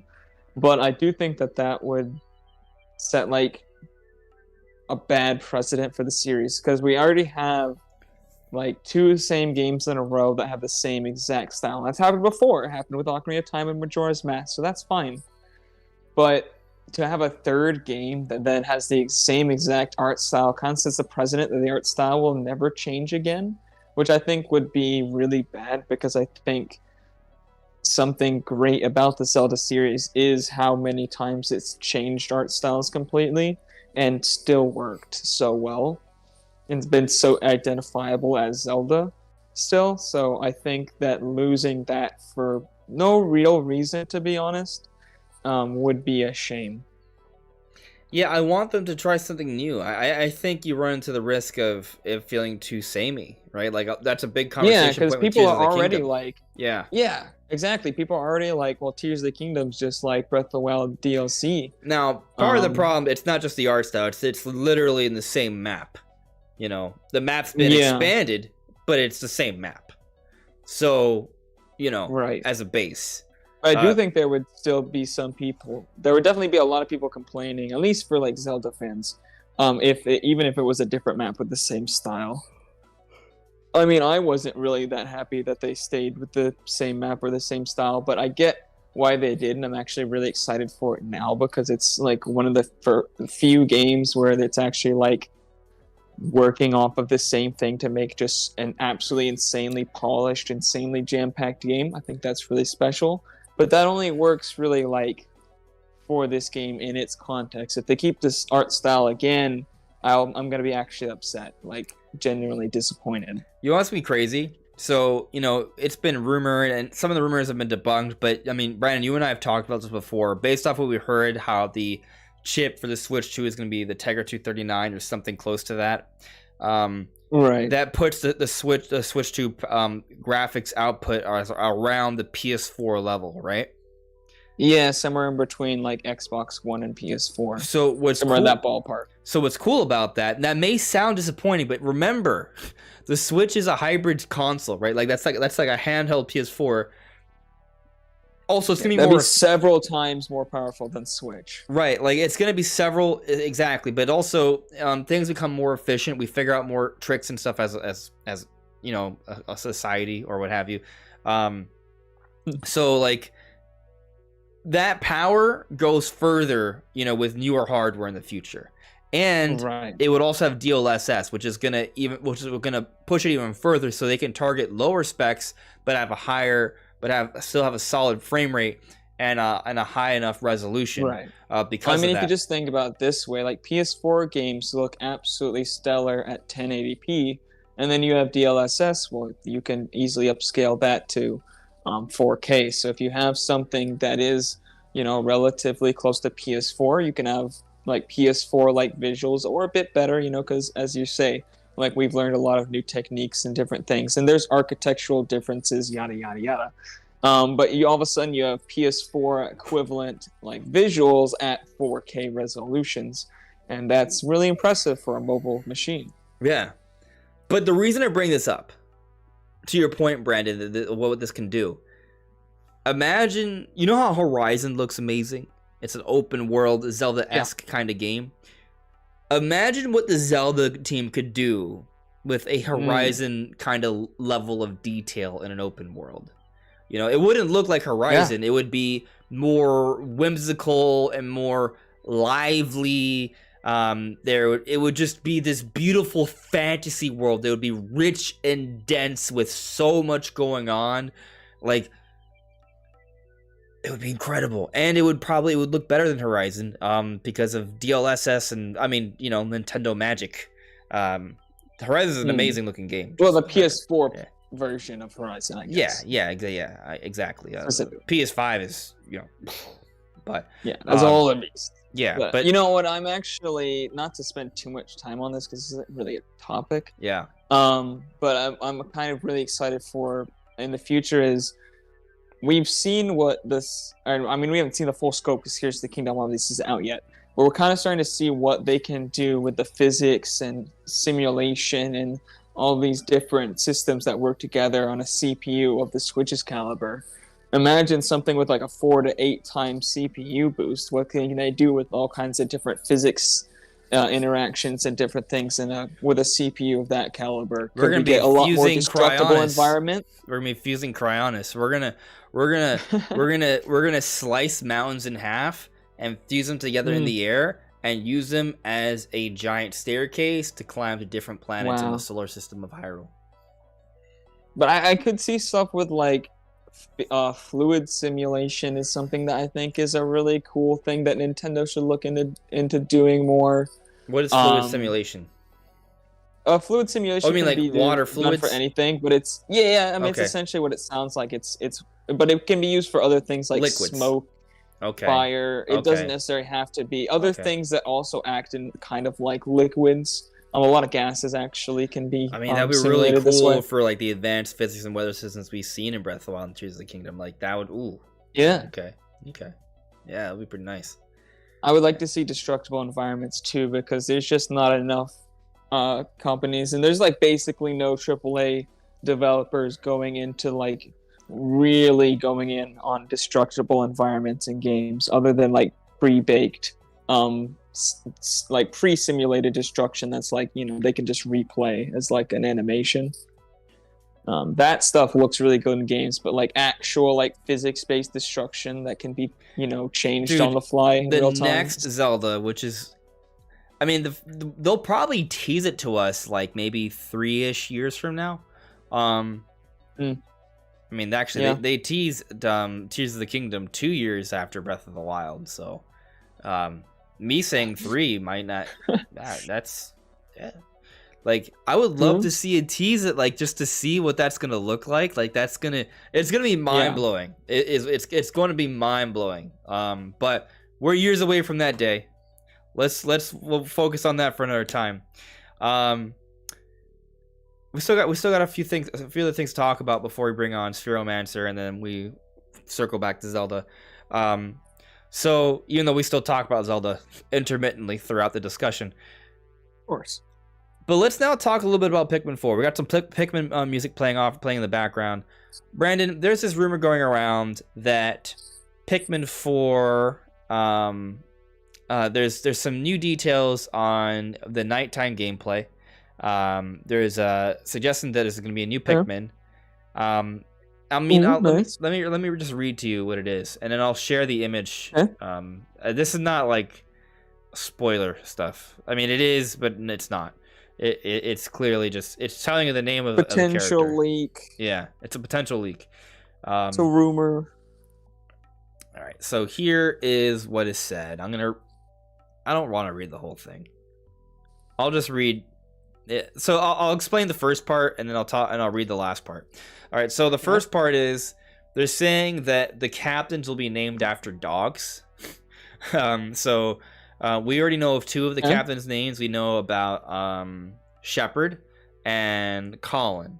I'm not sure what Colin would be. I think I saw some people suggested it might be like a collie or something like that. Yeah. So maybe that's what it is. And then the pink-haired captain, the main character, it seems, is going to be named Pom, like after a Pomeranian. We don't know about the 4th one yet.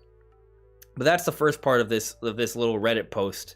And the reason we're talking about this Reddit post, go on. Sense, but could be deduced. Makes sense, but that could be deduced by like anybody.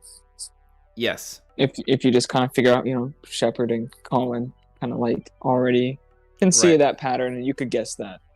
Yeah. The reason we're talking about this, by the way, is because of the image, and I'll share that image in a moment. But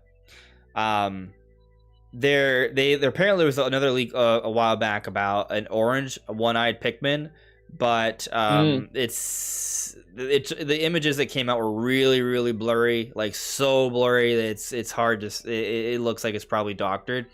And then this person's saying that it's fake. They asked and they were told it was fake. But now let me read you the last part. To explain what night mode is like, I'll first have to explain what the main game is like. The main game, Daytime and Caves, will be played by Pom, the pink-haired captain. The other 3 captains will be playable, but only at night. Their gameplay will be more in line with Pikmin 3 Challenge Mode, where you control 3 captains at once.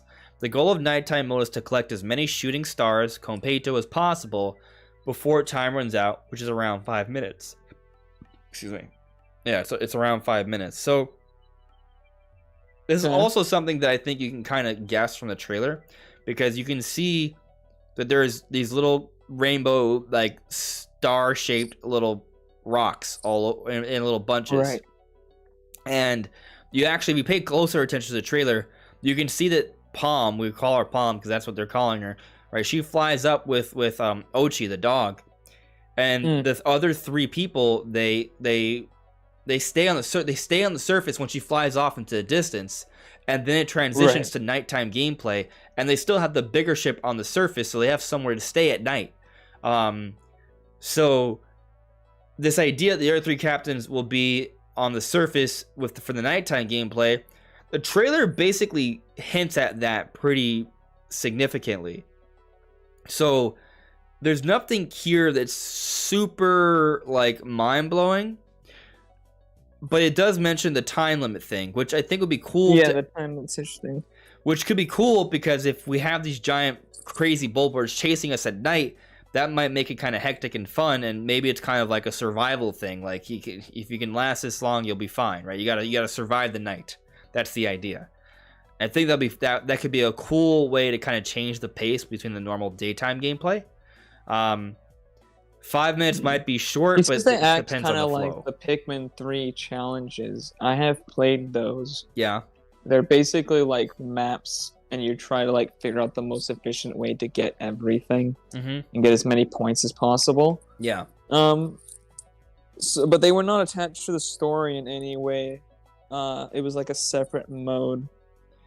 I was kind of interested if like the nighttime gameplay would have any like story integration, and would it be like separately tied to something else? Maybe. Why are they even bothering to stay down in surface at night? Why do they need those rocks? Fuel? Maybe. Say that again? Why do they need the space rocks? Why are they trying to collect them at night? You know, like that's obviously why they're probably trying to stay down there. Like, yeah. Stuff. Right. Call. I mean, they're obviously going for them, but to what purpose? I don't know. Yeah, it's tough call. So let me pull up the image. So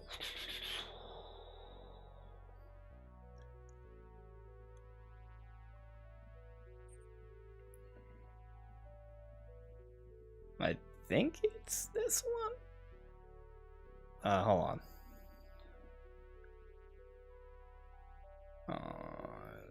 It's this one. Okay.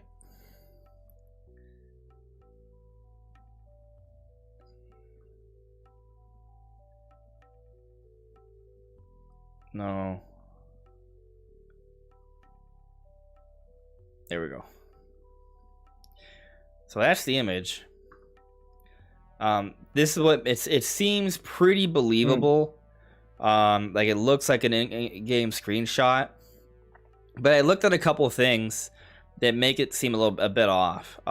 So one, if you look here, this T has this extra curve.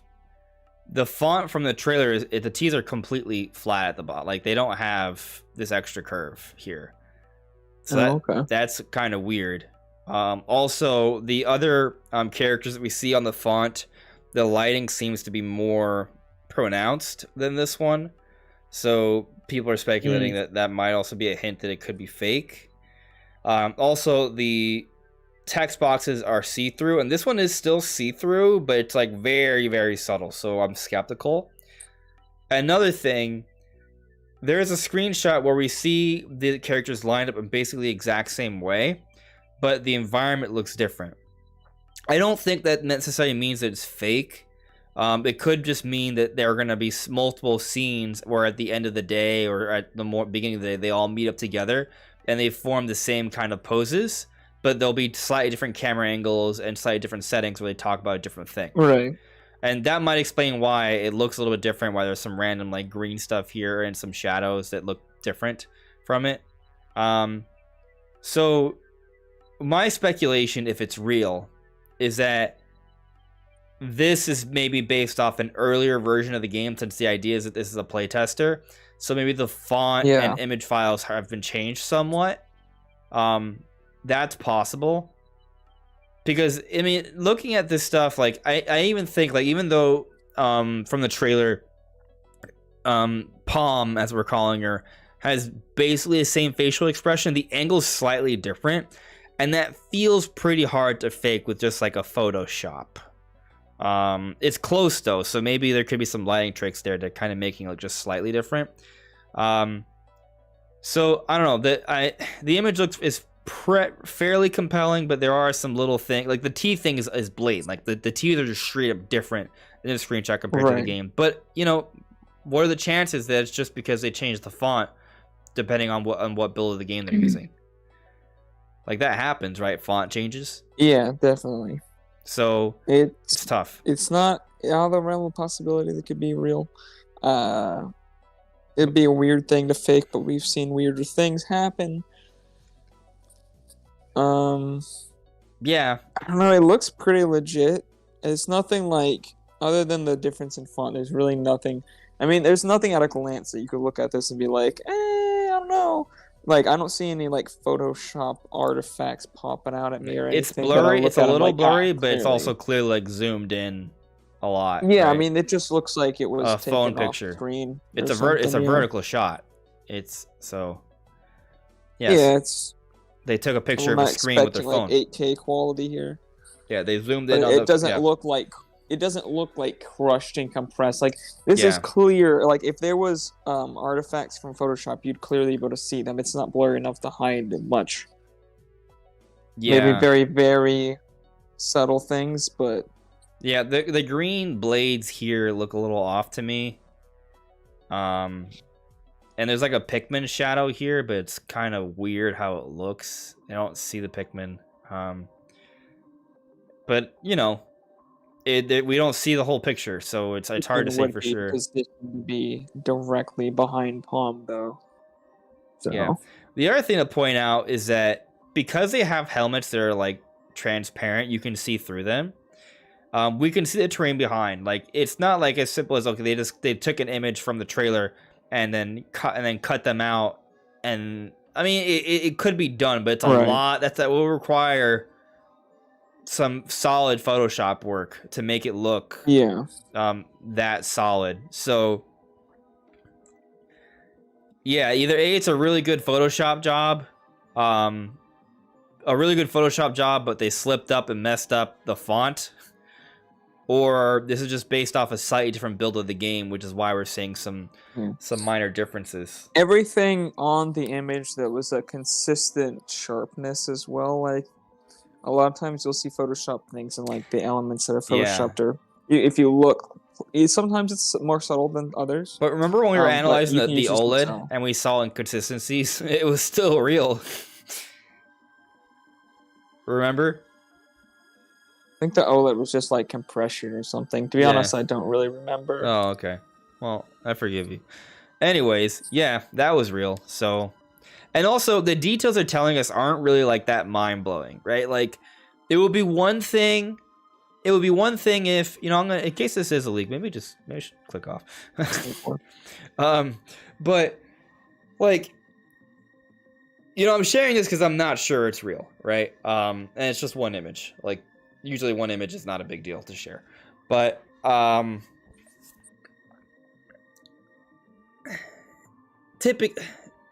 don't know. I think that there's a chance this is real. It's just kind of strange. Like, the information they gave us is nothing really that mind-blowing. It makes sense from the trailer. So from one end, it could be like, oh, well, they only told us things that made sense because they wanted to be believed, right? They wanted to sound like a believable leaker. But on the other hand, you could be like, well, maybe they just told us things that were only, you know, that can be surmised by playtesting. I mean, they were kind of specific on certain things, and it's not like they told us things that were obvious. Like, it could have been somebody who looked deep in the trailer and noticed that, like, Palm left and the others didn't. But most people didn't notice that. You know what energy it's giving me? It's giving me the same energy from the email rumor to Mike Odyssey about the Tears of the Kingdom Direct. Like, someone told him details about the trailer, and the presentation confirmed those details. But if you analyze the trailer a lot, you would have been able to figure out yourself. Same thing here. If you were able to analyze the Pikmin 4 trailer a lot, you would have been able to figure out these details, and now we have a leaker, supposedly, suggesting them. Though. A lot of these things that, like, once you know, yeah, it's really obvious, but, like, if you don't know, then you might not be knowing what to look for. Or, like, things that, like, if you know the context, seem so obvious, like references, you may just not even see them at all if you don't have the context, so... Yeah. It's hard to say. But I mean, he's not like he wasn't completely unspecific. Like, they mentioned a specific time limit for things, and they were specific about which characters were able to do the mode and things like that. It is interesting to me that they reference it as like the Pikmin 3 side missions, because I feel like it's gonna be integrated into campaigns somehow. But maybe they have like a side mode as well. Okay. Okay. So, do you believe this leak? I mean, I think it's fairly believable. There's nothing that makes me not believe it. It's one of those things where even if it's fake, we believe the information in there because we can surmise it from the trailer. Well, I mean, some of it is like definitely built on, but it's just like I'm definitely leaning towards it being real. You know, like 80-20, I guess. Okay. All right. So I'm gonna ask you. We're gonna move on in the interest of time. So Paper Mario, Thousand Year Door. It's being rumored. Supposedly, a few different insiders have known about this, and now someone who has put out a story on this. Do you believe? And apparently, it's coming out soon. Do you believe that a Thousand Year Door remaster could be happening? I already played Thousand Year Door Remastered on my PC. I played it. It was glorious. They had this fan HD texture pack that redid literally all the textures in the game with HD versions that looked exactly the same style. It was amazing. But no, in reality, I think it could happen. It's a weird option. They did remaster like all the or a lot of the Luigi or Mario and Luigi games. So to remaster some of the Paper Mario games would be nice, but it would be strange not to start with the first one.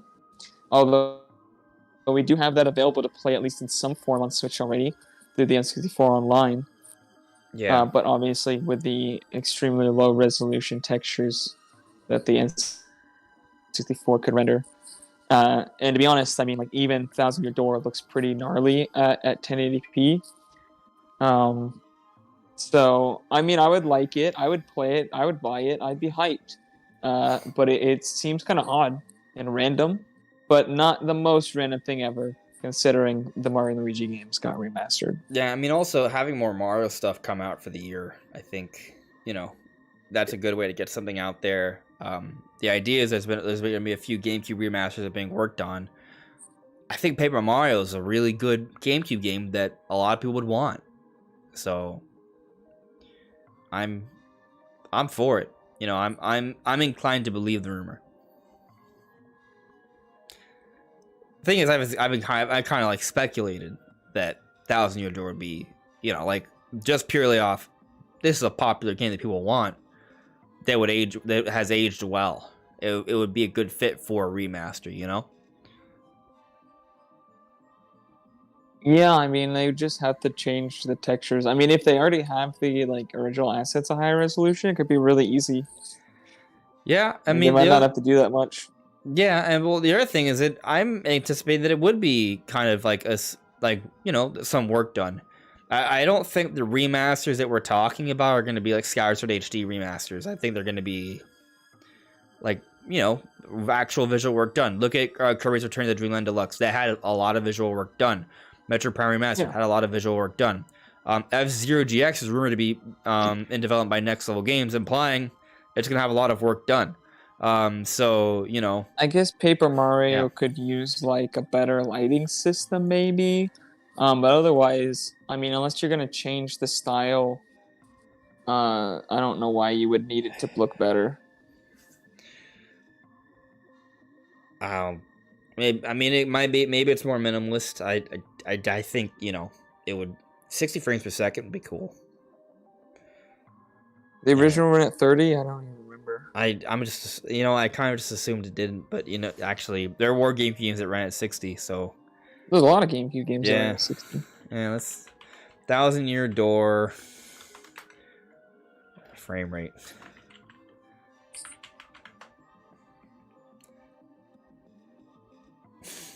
There are people who are modding it to run at 60.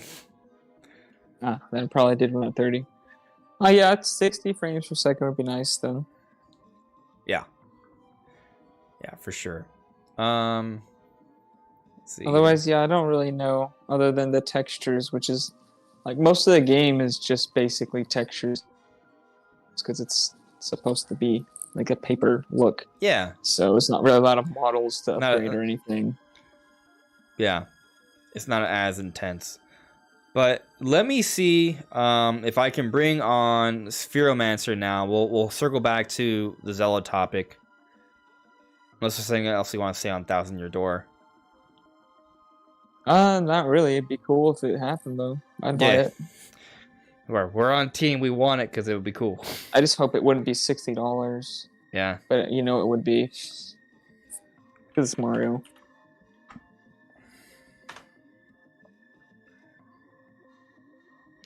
All right, let me see if I can add him in.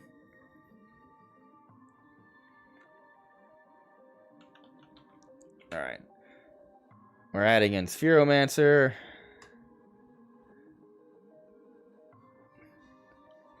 One Memento. Let me know if you can hear me. Hello. Hey, Spheromancer, how you doing? Hold on, I can't hear anything.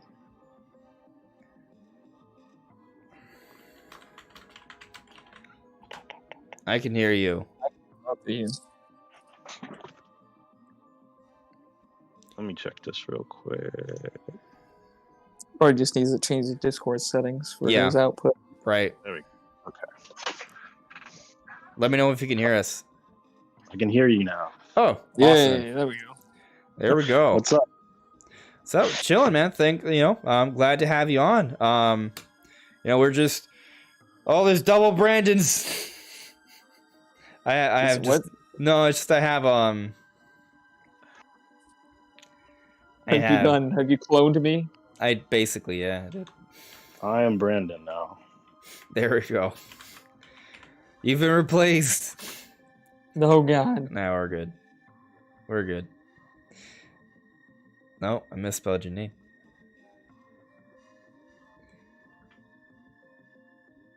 Did I get it right? I think I put an extra E in there. There we go. It's okay. You can spell it however you want. It's not my real name. It's your No. alias. It's not There on my we- driver's license. Surprise to everyone. Yeah. I think we're good though. Guys, let us know if you can hear everyone well. But yeah, man. What is there a particular topic you want to talk on? Did you want to talk about when we might be getting Tears of the Kingdom news? I'm a Zelda guy, so I'll talk about anything Zelda. All right, let's go. Let's go. Who is your... So, this direct thing is coming from Mike Odyssey. Is that right? That's correct. That's exciting. Yeah. I really want it to be true. Yeah. The thing is, Mike Odyssey calls it a rumor himself because it's coming from an email chain that has gone things right before that someone's been sending him information, but just because some information has come correct doesn't mean all of the information is going to become correct, right? So we should still take it with a grain of salt.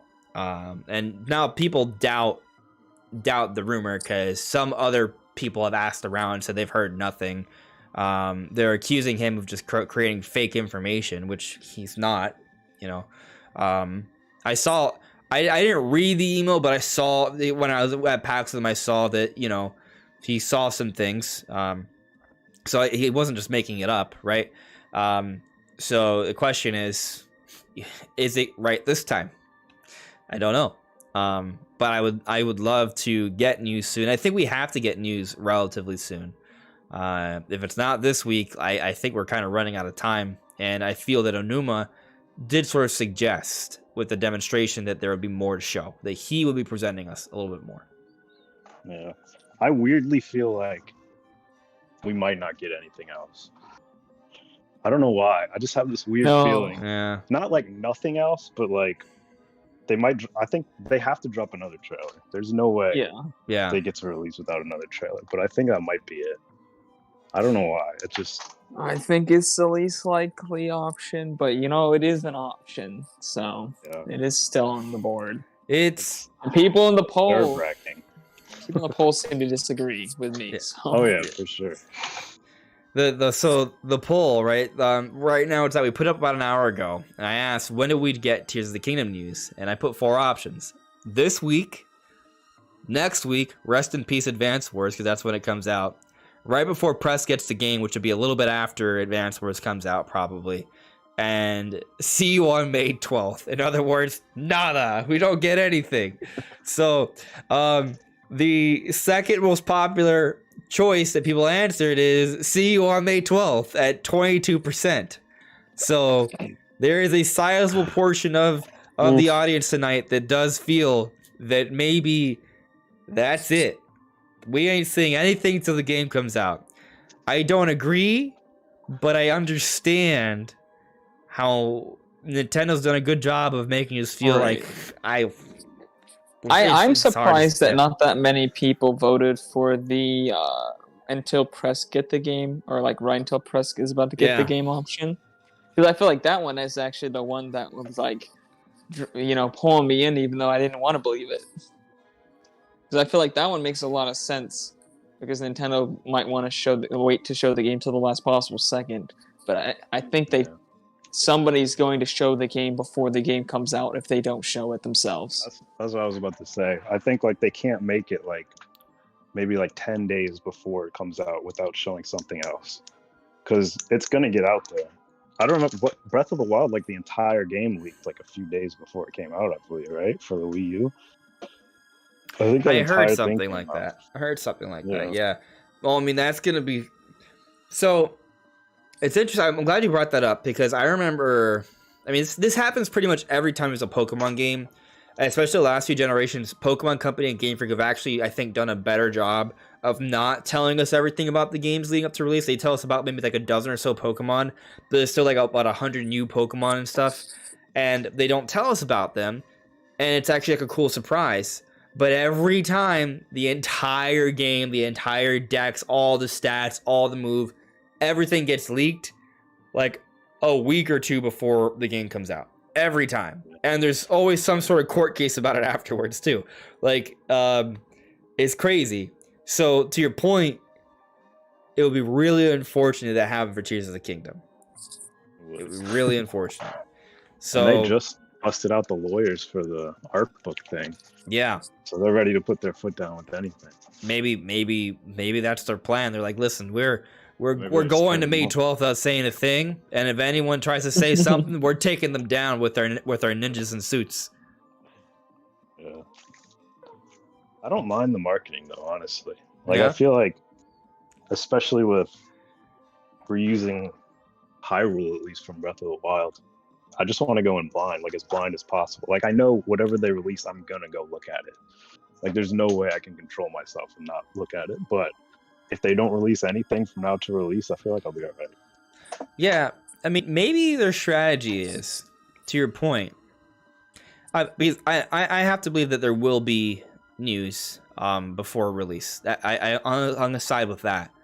But to your point about not wanting to get spoiled, maybe a lot of people feel the same way, right?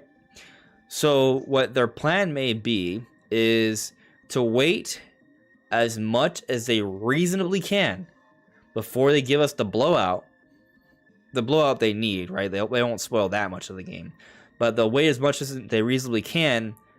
So for those that don't want to get spoiled, the amount of time that they have to wait between when that information comes out, when the game comes out, is fairly minimal.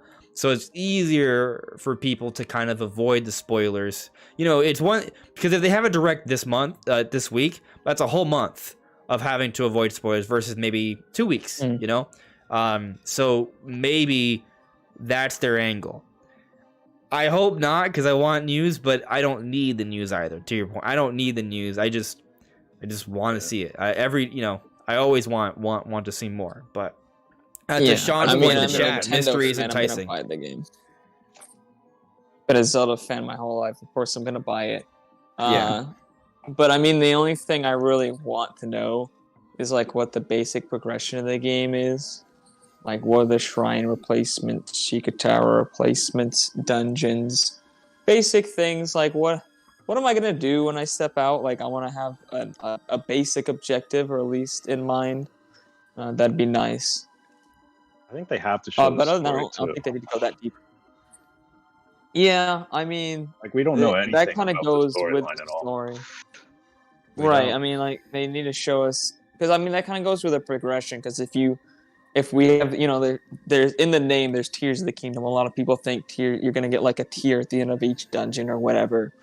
If they want to talk about what those do, then they need to talk about the story behind why you get them, right?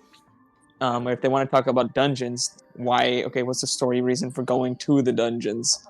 At this point, all we have is a bunch of abilities and nothing really to do with them, like no objective to use them for.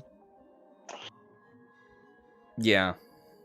I do think it would be nice to have an understand what's going on. We're gonna get that explanation. Because the other thing I've brought up before is that the press is gonna talk about this game soon. Some press are gonna receive this game for review, and they'll also preview the game, and they're gonna start talking about it. I'm not saying that the opinions of the press will be bad, but I do feel like Nintendo wants to put out their own message about the game before random media do, That's why I think we're gonna get more news before the last 2 weeks. And this week made sense because of the history, and maybe still something can happen, but typically when we have a game-specific direct, it's announced the Monday before the event, and that hasn't happened yet. But maybe tomorrow they announce, hey, there's going to be a demonstration just like a couple weeks ago, and maybe at the end of the demonstration, they have another trailer, because they had the OLED trailer at the end of the first demonstration. Maybe this time it's another gameplay demonstration of another element to the game. Maybe it's underground exploration, and then they have a story trailer at the end, and then they're like, okay, see you on May 12th, and then there you go. It's effectively a direct, but it's not marketed as a direct. It's marketed as it presents. It also has a trailer slapped on it. Do you think they have any want, though, to quell the fears or convince people who still think this is pretty much just a DLC? Do you think they feel the need to justify themselves, or do you think they're just confident? They're like, this isn't a DLC. What are you talking about? This is a sequel. We don't need to prove that to you. Yeah, they made. Let's go buy the game. I don't know how much they're really. Do you think even if they think that like it might make a 1%, 2%, 5% increase to sales from people who think aren't gonna buy it because they think it's like DLC? Do they think even if they could get like that amount of people to buy it, like even if it was just a couple million more sales or even a couple 100,000 more sales, do you think that would be worth it to do a direct to convince those people? Because I think there is a fairly significant amount of people who think that. Yeah, I do think that it would be worthwhile to do that, but I also think that those people that are on the fence, once they find out, they're like, oh, okay, I'm in. So even if they're not day oneers, they might be day teners. It's tough to say. True. But in general, the way Nintendo markets things, I think they would give us the information we need. But go on, Spearmancer. What were you going to say? I think they're going to... Tears of the Kingdom has more pre-orders than Breath of the Wild, right? Is that what they said? Yes. I think already? Yes. Yeah, passed it pretty quick. Right. I don't think they're worried right now. I think what they might do is one more trailer before release. And then, I don't know if you guys are Marvel people or not, but the way Marvel did Avengers Endgame, they showed trailers, but it wasn't big trailers. They would tease the movie basically, right? Like they're doing with Tears of the Kingdom. And then after the movie came out, then they showed all the spoilers in the trailers and the bigger things. And I think that's what they might do with Tears of the Kingdom. After the game comes out, then they start blowing it out. They spoil the game afterwards. Won't have the game. Not spoil it, but show all the stuff that they're hiding right now. Because then you get all the people who aren't convinced yet, who haven't pre-ordered yet. So I think the day oneers are already there. We already bought the game, they're not worried about us. But once the game comes out, they're gonna get a second wave and maybe do a lot more marketing. Yeah. So it's a very interesting point. It's not something we really see with games. No, not at all. Yeah, but I understand the logic behind it. So that is interesting. Now on the flip side, right? The more people that get it at first, the more people that talk about it at first, the more that can kind of create even more word of mouth, right? Like the more momentum you have, the even greater momentum you can obtain. So you could argue getting the information out before it comes out still matters, but we'll see. We'll see. It really, we don't know what's going to happen until it happens. Yeah, they're probably also setting up for this to sell like for a really long time too, because like they know, like we know, the next Zelda isn't coming out for a while. A long time. So they're gonna market this game for a long time after it comes out. I think at least. I agree with you. Yeah, actually, I mean, how long do you think we'll have to wait? Not long. Like once the game comes out, I don't think not long at all. I meant like for the next Zelda. Oh, for the next Zelda? Oof. Man. 14 years. 14 That's such a sad thought. Yeah. One time, like a few years ago, I was like, man, if they keep like the 7-year 3D Zelda thing going on, I only have like 8 more Zeldas in my lifetime. And I just got like so sad at that thought. Oh God. I was like, oh my God, that's such a terrible. It is pretty dark to think of it that way. Yeah. I've thought about that too, though. It's like, oh, there's only so many major new Zeldas that are gonna come. Like, and wow, you know, when you think about it like that, it's kind of like every time a new Zelda does come, it's like it's kind of like a big moment. It's like, whoa, this is a big deal. Yeah. It's gonna be a long time before the next one. It's a significant moment in history for us. It is thought provoking. Just don't think about it. Yeah, this is the. Pretend I didn't say anything. No, this is. We've changed the podcast now. It's no longer the weekly restart. It is the weekly existential crisis. Yeah, exactly. Yeah.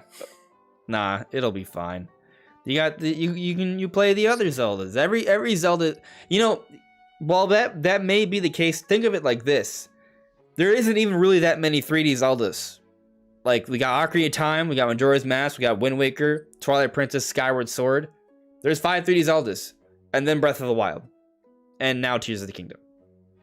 Like, the pre-Breath of the Wild phase was 5 3D Zeldas. Fits on my hand. You know? Obviously, there's 2D Zeldas, and there's probably going to be other Zelda releases between Tears of the Kingdom, whatever's next. It's just probably not going to be, you know, a giant, massive, open world thing. I love your idea of the remaster of Ocarina of Time, too. Or the remake. For it. Yeah, Ocarina of Time remake. Sick. Yeah. I think we got a chance. They could do like Ocarina of Time and Majora's Mask like in the same game. That would be crazy. If it was like a seamless transition. I don't think they would do it because they want to make money off 2 games for sure, but yeah, I mean that right there is pretty much the answer. They could make more money by splitting it up. But just to play the hypothetical though, right?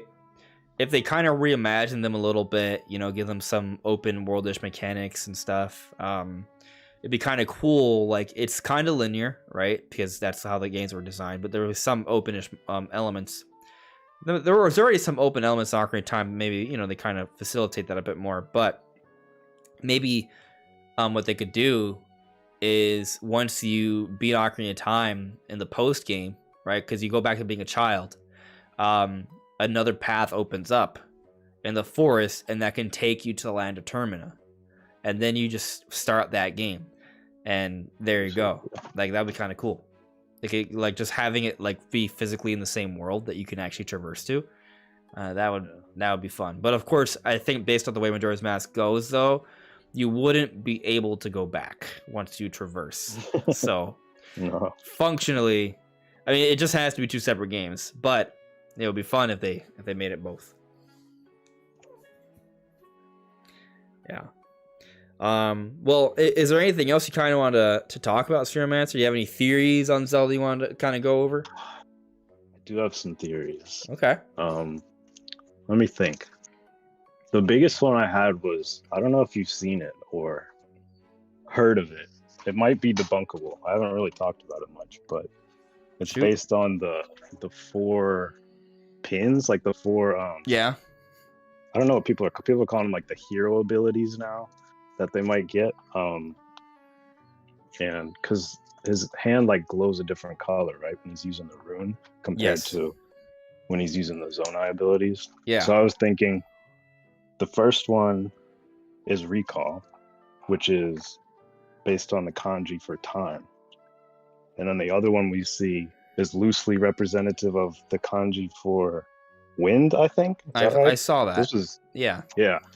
And then I mean that ability seems to make sense because the Breath of the Wild concept art, right, showed the glider with the streamers to show which way the wind was going.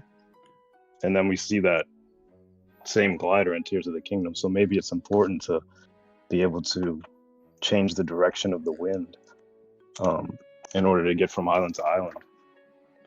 And then what are the other? Oh, that's the Wind Waker. That'd be fun. Right? Okay, you're already catching on to where I'm going here. Oh man. So the other one was Look, right? Which Zelda lore himself said it could be something related to how you can see the dead souls in Twilight Princess. And we've seen those same flares in Tears of the Kingdom already. And then the fourth one, I'm guessing, is related to the mount that we call the stone thing, right? Yeah, that little the sky mount. The giant I also rock think airplane. that's some kind of ability that you could summon. Yeah. So those 4 abilities would be related to 4 previous heroes, all who just happened to have fought Ganondorf or Demise. So for defeating Ganondorf for one final time, what if we need those 4 abilities in order to do that? I thought that was a really cool thing. So what would I don't know if it'll be true. What would the fourth one relate? Which heroes? Because like the first one would be our hero of time, the hero of winds. Hero of time, recall, hero of winds. Hero of Twilight would be the Look one, where you see that makes sense. The souls, and then Hero of the Skies would be calling a sky mount. The Hero of the Skies one feels a little. Just to my personal gut, it feels a little bit like a stretch. I don't know if that would be the ability. I'm just like, I'm so set in my head, like I want this to happen, that I don't know if that's going to be the ability, the one to, or if it's going to be like a Zonai ability or a rune ability. I think I wouldn't be surprised if we got a sky ability. There might be something to that, because if I'm not mistaken, I think we understand. Like they try to translate the kanjis, right? I think they translated one to be wind. Did they translate the recall one to be time? Did we know that, or is it just kind of making that leap? Yeah, recall was time, Right. And then I think winds was the other one. And what was the other one? Look. It was like look or something else. I don't know what the other word was. And they're all stylized, so it's like right. They're like loosely stylized, right? Yeah. It's nothing set in stone at all. Yeah, and the fourth one's just like a sliver of it, like you can't even see it, so no one really knows what it is yet. Well, I mean, considering we're talking about the 5 previous 3D Zeldas, we got Hero of Time, which accounts for 2 games. Hero of Wind, which counts for 1. I mean, that would cover it. That would cover all of them if we had the. Yeah. Did he have a name though? Like, was he called the Hero of the Sky? I think it was Hero of Skies. I don't remember. I want to look this up. Yeah. Because like one of the only ones I haven't finished. So Twilight Princess, like, was he even called anything? Like, doesn't his power kind of relate more to beasts though? Like, it's kind of. Although they refer to the Hero of Twilight in Breath of the Wild though, so that. Do they do Twilight like TWILI, or do they spell it out? I don't know. I think it's Twilight, because the Twilly or Twilight would be like a race of people. Yeah, I just did that for short. Yeah, because that would be weird if he was the hero of them. Yeah. Skyward Sword though. I mean, I get that would probably be for this. Is it a Skyward hero, or I don't know. Something related to the skies, I guess. Yeah, I mean, it makes sense. Zelda hero So you got Hero of Time, Hero of Legend, Hero of the Wild, Hero of Light. I'm just like Google Zelda Hero of the Sky. Hero of the Sky set is clothes you get in Breath of the Wild that are the Skyward Sword clothes. Yeah, I mean, it's maybe it's that. I do feel like it's kind of a funky power up to just summon a platform, but Yeah. you know, if it was energy based, I would be like, okay, that kind of fits more like the theming. But I think we do see kind of like foot symbols on that piece, so I'm inclined to believe. I don't know what's that, going on with that. Yeah, I'm surprised like not many people talk about that because it's so weird. And he just like falls on it. Like I don't know if it's like an elevator that just like follows a certain path and just constantly goes up and down, or if he summons it and can control it. Like it's just so I up in the actually air. have an image of it open on my editor. I'm trying to see if I can make out like what the symbol is somehow. I Something think tells people have like up-resed it. It's like the feet, like 2 feet next to each other, but it's like stylized as in that hand symbol you have Yeah. for Ultra Hand. Yeah, that may be So if it would be an Ultra Hand type thing, that's not a rune anyway. right. It would be more. It would probably fit more like the Zonai thing. That's kind of like the other thing. Yeah. What's cool though, if it's this big platform that he flies on, I wonder if he can like do combat on it or something. It gives him more options to fight in the sky or do stuff. That's another thing I'm surprised we haven't seen yet is the sky combat. Yeah, Like we haven't we're really like seen a lot of 99% sure that's going to be in the game, but we like haven't seen it at all. There was like no button prompt for it either when he was falling from the sky. So maybe you just whip out your I think bow, it's but- gotta be like the sky combat's expanded when you have other like abilities in use. Mm. I definitely fair, think yeah. that like platform you're on is gonna be something that helps you because I mean it's Oh, that'd be so cool. You're like surfing through the air, just shooting your bow. yeah shooting your bow, getting things set up like not having to fall through the sky and set up only with like a very limited supply of slow motion with like one shot pretty much would be very very nice because your only real option in Breath of the Wild is like to go slow motion and shoot as long as you have stamina. So I imagine like being able to be on the platform is gonna be super helpful because you don't have to worry about stamina. You can just attach different things to your bow and shoot. It would be Things like get being close on a enough, you could horse in the hit your foot, I sky, guess. or like when you're Yeah. using your bow in the sky, it kind of like rides for you while it moves for you while you battle. So Very helpful. yeah, Hmm. something like that. I really do like the idea. I don't know if it's going to play a deeper role with the story. It may just be a reference. It's tough to say at this point, but I'll tell you this. It does support. I think it does support the idea of the Triforce quest a little bit more. Like this idea that Link needs to obtain the Triforce of Courage. I think he may be experiencing trials so he can unlock the Triforce of Courage. And there may be an effort to obtain the Triforce to deal with Ganon because they don't have a way to deal with him now. Zelda implies that Link can't do it. He needs help. So they may be seeking a greater power beyond whatever Link had in Breath of the Wild to do it. Yeah, I'm curious what will start that though, because they barely ever even acknowledge the Triforce in Breath of the Wild. It seems like they don't even really fully understand what it is.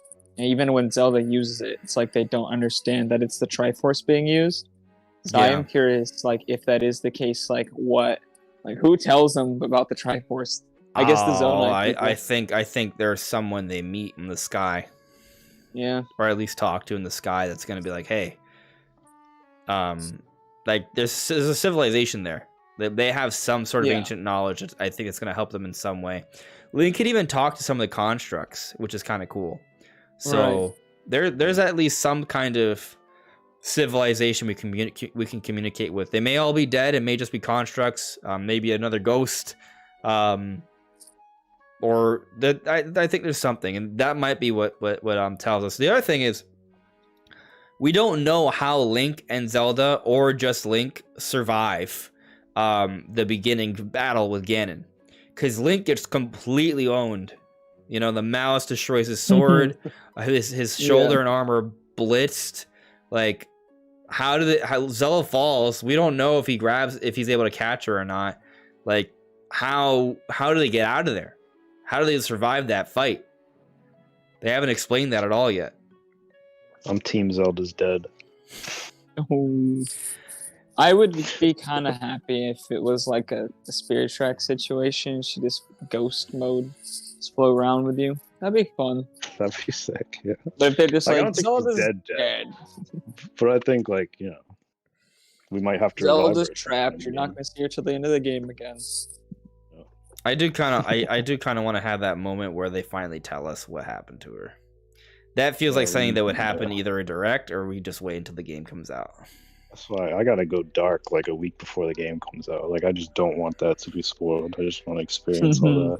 Yeah, it's gonna be so scary. And that's why I kind of like, you know, I rather, if I'm gonna get spoiled on stuff like this, I rather get it from Nintendo in a really cool presentation, because it feels like part of the experience of the, you know what I mean? Right. As opposed to, oh, there's an art book leak, everything's out there, you know, like it's different. The art book was, you know, it was okay, but imagine just like a Reddit post that just says everything. And when people say, oh yeah, we data mine the game, it's everything, it's all there. Yeah. All the comments are like, oh yeah, I don't want to think of a random name because, you know, but such and such did this person dies, oh there's no hope, the Deku tree burned up in the flame, like that is so toxic. Yeah. What if you have to like recall on Zelda's body? That'd be funny. Actually, I do feel like we're gonna have like that moment like at the end of the game, like where it just clicks. Have like either of you played Portal 2? Yes. Okay. I guess like, can I spoil that game? Too. I mean that game's old. That's such an old game. It's not like a big spoiler, but like at the end of the game, like the whole game, they're like teaching you, like you can only shoot your portal on these white surfaces, right? You can't shoot it on the glass, can't shoot it on the dark surface or anything like that. Yeah. And like at the end of the game, you're like about to die, and then like the sky opens up, like the roof is torn off, and then it just clicks in your head. Wait a minute, I can shoot a portal on the moon. It's like one of these white surfaces. So what if like the final Ganondorf fight is like, you're like beating him up and he's like not taking any damage, and then like you like do some blow or something to him and he's gassed and he drops his weapon, and then it just clicks and you're like, I have to fuse the Master Sword with Ganon's weapon in order to damage him, and then like you kill him. I think like we might have that with like fuse or recall. That would like be really cool. Final boss fight. That'd be really cool. Yeah, I think that would be really cool. Especially after we use our portal gun and take Ganon to the moon. Yeah. I do think it's interesting that we haven't seen like any real like. Have we seen islands like Sky Island gameplay like in the nighttime? I don't think we have. We haven't. I'm so excited. For there that. Is. That seems like some of the best time to play it. We do see a trailer. One of the first trailer shows Link flying in the sky at night, but we just see him on the paraglider. Yeah. We see clouds surrounding the islands, but yeah, it would be cool to see the aesthetic. Then I agree. Maybe there's different creatures out at night too. And what would be cool is if they glow, you know, that kind of have like that luminosity to them. It could be pretty like nice to see.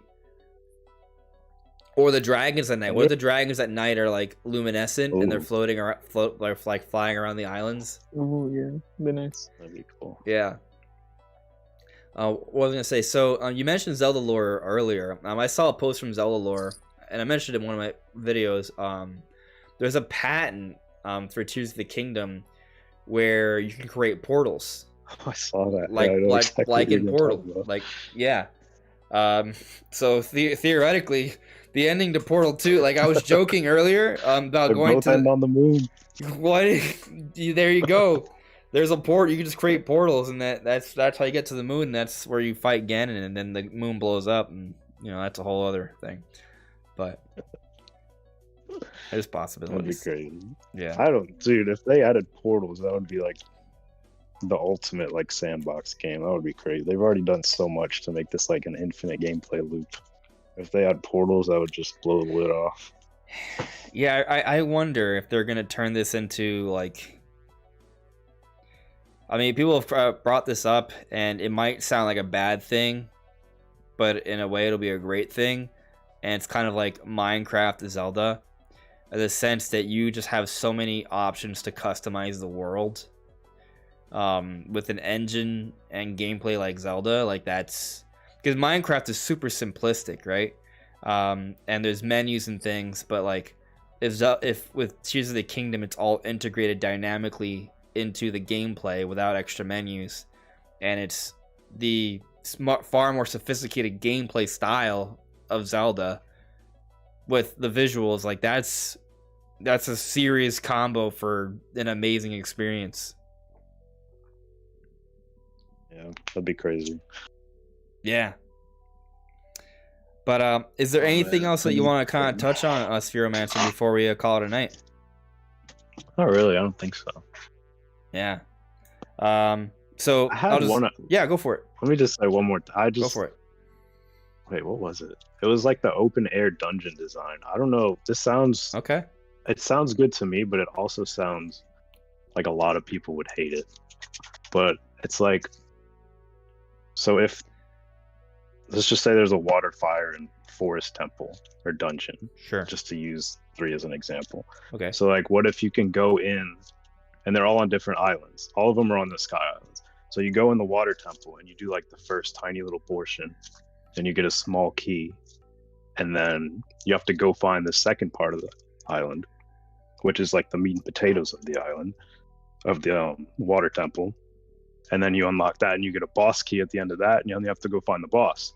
But what if all the keys were like interchangeable? So you could like do the first part of the forest temple and then go to the middle part of the water temple, and then do the middle part of the water temple and go unlock the firefighter, or the firefighter, the fire at the end of that. I think that would be really cool because it would be non-linear and still based on exploration, but like you couldn't skip anything. Like at the end of the game, you're still going to need to do all portions of every single dungeon. That's interesting. So, but are you suggesting that the dungeons would be like separate? Like, so are you saying that like maybe say like the fire dungeon would be on 3 different islands and in pieces? Yeah, like 3 different, like one little small piece for the beginning, and then like the bigger pieces are like upper, higher in the sky, like once you progress more through the game. And then like maybe there's like boss sections. I don't know. It just, I didn't think it through completely, but it was the first thing that clicked in my mind when they were talking about like how are dungeons going to be open air. You know, it'd be crazy though. Like a good idea. It would be crazy though if there were, like, what if it was something like that, like where maybe there's, I mean, we've theorized that there's like maybe 7 to 10 dungeons in the game, but what if like there is like a big dungeon to end it, but in order to get to those dungeons, there's like paths, so you have to kind of do like shrines. There's also paths for shrines, like maybe there's fire shrines, there's water shrines, there's wind shrines, to your point, and those shrines kind of give you more access to eventually get to the fire dungeon or the wind dungeon or something. There's kind of like tracks, and maybe they can be kind of intermixed. That'd be neat. It would be cool. I'm interested to see what they do, because I feel like if we get dungeons like the classic style dungeons, they're not going to be classic style dungeons. They're gonna be dungeons, but there's gonna be something to it that's like super different to us. Yeah, my prediction is that we are getting dungeons. I mean, Breath of the Wild still had dungeons. We just didn't like the dungeons, but they were dungeons. I liked them. I didn't like them a lot. A lot, yeah. I think Breath of the Wild. I think Tears of the Kingdom dungeons are going to be different from the Divine Beasts. I think they're going to be different from all previous Zelda games too. But I think the way they're going to be, there are going to be elements to the dungeons that are going to remind people of previous dungeons. Like, I think they'll have more of a theme. I think each major dungeon is going to have more of a theme, which I think was what people really wanted. And like a unique boss fight. I don't theme think, and lore and boss fight, yeah. That's really what I want from them. I don't need it to be like, oh, there's got to be an item, there's got to be this map. Like, I don't need that stuff necessarily. Although the map thing, I think they tried to do the map thing to kind of like, hey, see, like these are dungeons because there's a map. Like that to me is not that important, but you know, it depends how big it is.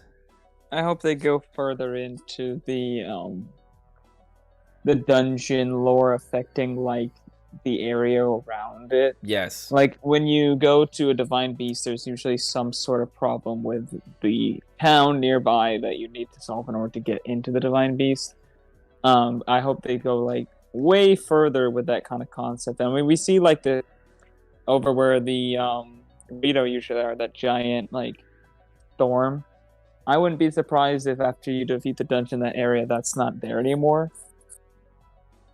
And I wouldn't be surprised if there were other different things about the map, like the Death Mountains currently has like Malasol coming out. I wouldn't be surprised if after you defeat a dungeon in there, there's no longer Malice erupting from the volcano. I could see different things like that definitely changing throughout the world as you defeat or you progress through the dungeons. Like, what if there is a forest dungeon inside the Deku Tree? I mean, he's not big enough, but what if his root system is right? So the Deku Tree is missing in Tears of the Kingdom, right? We don't see it. What if it goes up into the sky? So it's like a giant sky island. So basically, the entire Korok forest rises up to the sky, and that changes somewhat. But the root system under Korok Forest is where the dungeon is hidden, and you can access that, and that's an entire forest dungeon. I mean, that'd be really cool, yeah. Oh, actually, that'd be super cool. Yeah, because they're already showing how like there's gonna be like, or we can assume there's gonna be like cave systems in the islands as well. Yeah, instead of like just on the underground. So with that in mind, there may be a way to access, like, there may be like a big, giant, you know, cave system or underground system, even within Korok Forest, that we can enter. Like, there might be a hole or something, or maybe the Deku Tree will open up for you. It's like, hey, get down there. There's some shit going on. And actually, the more I think about it, the Deku Tree was big in Ocarina of Time. Like, the Deku Tree was very, like, that was, like, you looked at the Deku Tree in Ocarina of Time, like, oh, there's definitely a dungeon in there, you know? But you look at the Deku Tree in, like, Breath of the Wild, like, it's big for a tree, but it's not so massive that you can imagine, like, a Divine Beast, like, even Divine Beasts were kind of small for dungeons, but even, it's still smaller than those, you know? But, the more I think about it, though, while the Deku Tree was big in Ocarina of Time, most of the dungeon was actually underground. You know, like the beginning area, you could kind of go up a little bit, but to get deeper, it was actually below the surface. So maybe the same applies here. You know, maybe the Deku Tree could let you get inside. Maybe it's not like through his mouth, but maybe like a hole can open up around him, and you kind of just go downstairs, and it's like an opening, and that leads to like this massive, you know, interwoven root system that is the forest dungeon.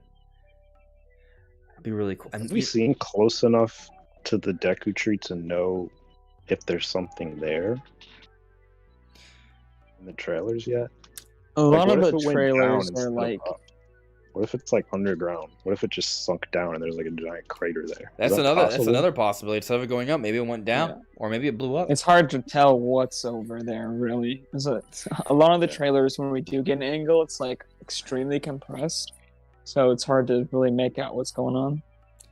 Yeah. Yeah, I wish I had like an image on hand that could tell you, but I don't. I know that I've seen that it's not there, but it's, yeah, there's not like anything high resolution enough or close enough to like be able to tell like what's going on there. It's like probably just basically a dark spot. But I'm gonna Google real quick. Tears of the Kingdom. Maybe someone has already kind of talked about this and provided some information. Tears of the Kingdom, Deku Tree. Let's see what comes up on the Google search. There's a Reddit of where's the Deku Tree. Do they have any images? No images. I was hoping someone kind of had an image that I can kind of just look at without having to. All right, I found an image on Google. It doesn't really. It just says it's not there. Yeah, it's just there's nothing really that we can see from it. Yeah. The point is that the Deku Tree in Breath of the Wild, you can see like all the pink leaves like from pretty much anywhere from far away. It's very clearly not there. So there's no debate that it's not there. Yeah. It's just kind of a question of what happened to it. I mean, actually, what's interesting is that I think there's the art where you can see. No. Even then.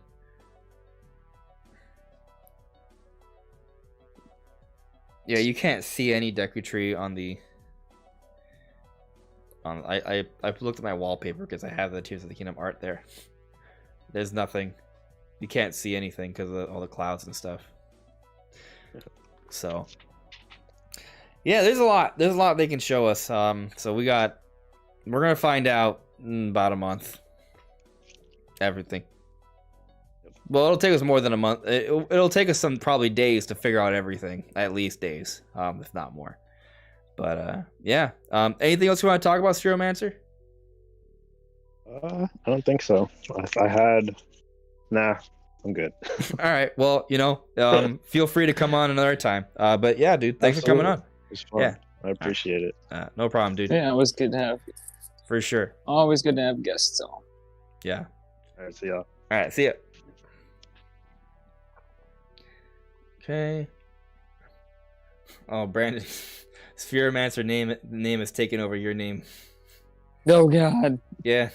What is my identity? Who am I? You have been lost. It's I don't gone even know now. who I am anymore. Yeah, we're gonna do a little bit of Q&A, and then we're gonna call it a night. So if you guys have any questions or theories or ideas you want us to get to, now is the time to do it. All right. So I'm gonna close out the poll at 228 votes. Nice. 50% said that news is happening this week. That is a lot of confidence for. I am surprised. I'm surprised you all are this confident about it. Sometimes I feel like, I do try to kind of consider angles, but I do get caught up sometimes. Like, oh, this kind of, I think this is gonna, be a thing, and I feel like a lot of you guys are like, hey, you're wrong. But this time, you guys are like, nah, it's happening. It's happening. Half of you. I think with Zelda, my answer is always biased towards a more positive outcome. Okay. For sure. Like every time, I am relatively reasonable, but I definitely can see like that I am like definitely leaning towards the positive side. So yeah, I mean, I am pretty confident. I mean, 50% is a lower confidence rating than I gave it. So, to be fair. Like when I said like 80-20 or something. Yes. So, yeah. So like 50%. Yeah. Looking here. Giancarlo, 7 dungeons all spread all around the plains of exploration, 4 on the sky, 3 on the surface, and the rest underground. So 10 dungeons, maybe. That'd be fun. That would be fun. Netweed09. Simple fact is that if Tears of the Kingdom are not main plot collectibles, we get dungeons. No shrine could cover those, and the divine beasts are gone. And Ganon would never hide the 7 tiers all underground. Yeah, if the tiers are main plot collectibles, which I think they are. Yeah, I do think that the tiers are a strong hint towards dungeons. I agree with that. Yeah, and they showed off that like tier collector thing on his side, like a zoom in one of the trailers, and then never elaborated on that. I feel like it's definitely like gotta be important. Otherwise, why? Yeah, there's speculation that's tied to the battery capacity. Because in the later trailers, you see him have like 4 vials or something, and he can do more stuff with the crafts. But in the demonstration, only has 1. Still doesn't mean they're not the Tears of the Kingdom though. No, they could be one. I mean, they're not. Could be one the same. They could be one the same, exactly. The tiers could have a functional purpose of here's more fluid. Yeah, I mean, all the divine beasts gave you huge abilities when you defeated them, so Yeah. makes sense. And I mean, it kind of goes with the progression of the game. Like, the more you progress, the easier it is to get in the sky, the higher you can go, and it kind of keeps it like semi-linear in that way, I guess. Yeah, that makes sense. Harley Sonder asks me, honestly, Andres, it's really low risk hope guess to have. Worst case, we get something 2 or 3 weeks from now, and if not, we play the game a month from now anyway.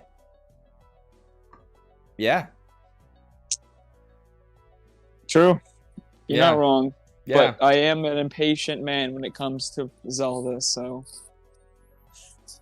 Sean, I don't know, a lot of things I can wait for, but Zelda specifically, I'm like, give it to me and give it to me now. I mean, I'm so busy with everything I'm doing on the channel that, like, I'm, like, trying to find a way to set things up so I can facilitate time to play the game, so I can make more videos about the game.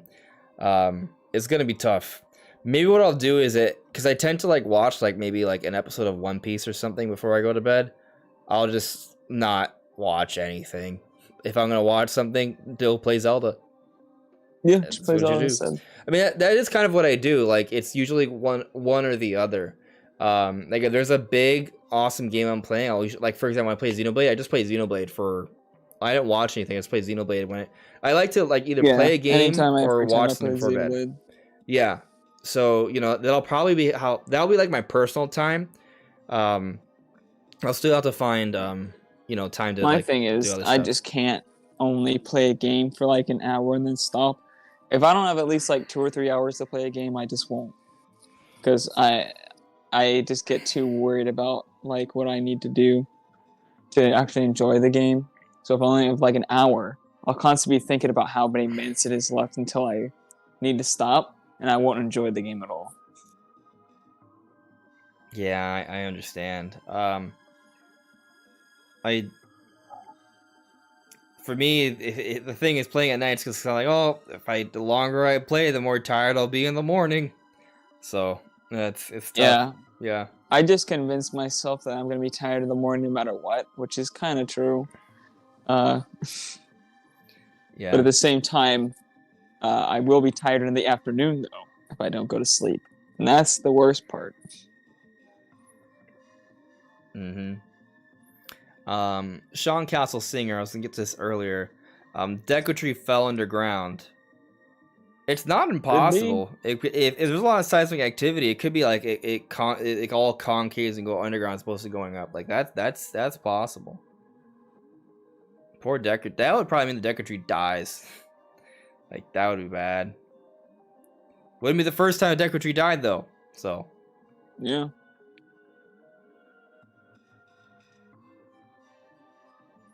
Jesse Beholder, what was that water drop about? Do you think we could see water or rain fill holes or something?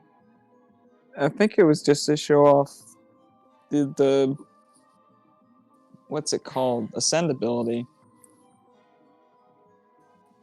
I don't think it really. And you think he's ascend all the way from the surface to get to a sky island? It has that much of a vertical limit? Probably not. I don't know. But it looked like the drop like was sucked. I don't know. It felt like it was going in reverse. It was kind of weird. Maybe he's talking about something else that I'm thinking. I don't know. So you know, I don't know what it has to do with going from the ground to the sky. I don't know why you said that. So there's a trailer where the trailer where they reveal sky exploration for the first time. Mm-hmm. At the end of the trailer, you see Link use the ascend ability. Right. Right before that, it shows a green drop of liquid within a small hole on the surface of Hyrule. Because we assume it's the surface because it's green grass as opposed to yellow. And that drop disappears from this small hole. The next cut is Link phasing through terrain using what we now know as Ascend. So we've seen Ascend, and Link can do Ascend wherever there's a ceiling that he can reach. Right. But that doesn't. There's ceilings on. You do realize there's ceilings on the surface, though, right? You could just go from the surface to another ceiling on the surface. But I do think that obviously that effect doesn't happen every time you do the ability, at least not that I've seen. Well, my point is that we don't know there is how the something to drop it, but relates to it, because it doesn't. We don't Yeah. see the drop when we use Ascend anywhere. Right, that's what I'm yeah. saying. So, yeah, I think they could be related, but I'm not sure. I think they are related because they definitely like cut into, like they use that to cut into the ability on purpose. I think it was just that might be like how you get the ability. It might be related to how you get the ability for some reason, but it's on the surface, so I don't really know. I think ultimately the main part of why they showed it was just because like it's water, and you're kind of like turning into water almost when you swim through the land. I think there's something more to it, but I think that's kind of like what they want you to think the reason they showed you it is for. It is interesting, because I remember we put out a video not too long ago talking about how Ascend might hint at underwater exploration, and I didn't consider this drop, how it's almost like reversing the water falling. So like, I mean, Ascend is literally a swimming animation. Like it kind of just further supports the idea that Ascend is meant to be, this motif of swimming through water, but in reverse through terrain. Yeah, like swimming through land. Yeah. Like Chuck Norris. Yeah, I mean, it could just be like a weird cut to mess with us. The other thing to point out, though, Just Beholder, is that that trailer was back at summer 2021.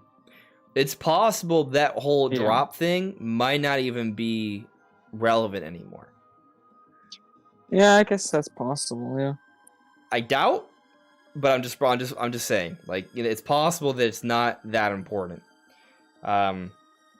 Maybe it's tied to the green energy inside the vials, because there is like it feels like it. I feel that it's like a liquid that's inside the vials, right? So it could be tied to that. Definitely. Maybe it's as simple as that's the energy it takes to get all the way up to the sky. Maybe there's levels to Ascend. Maybe ascending to ceilings that are 10, 20, 30 feet above you is not a big deal. But if you're going to go up like 100, like a few, like 1,000 feet or something, you're going to need a little bit more of a push. So maybe there's something to that. Because the implication of that cut from the surface to the Sky Islands that he ascended straight up, which is insane. We don't know if he actually did that. So I also kind of doubt it, because why have recall then? I guess with recall you can do it where there isn't a ceiling you can reach, and maybe Ascend is where there is a ceiling to reach.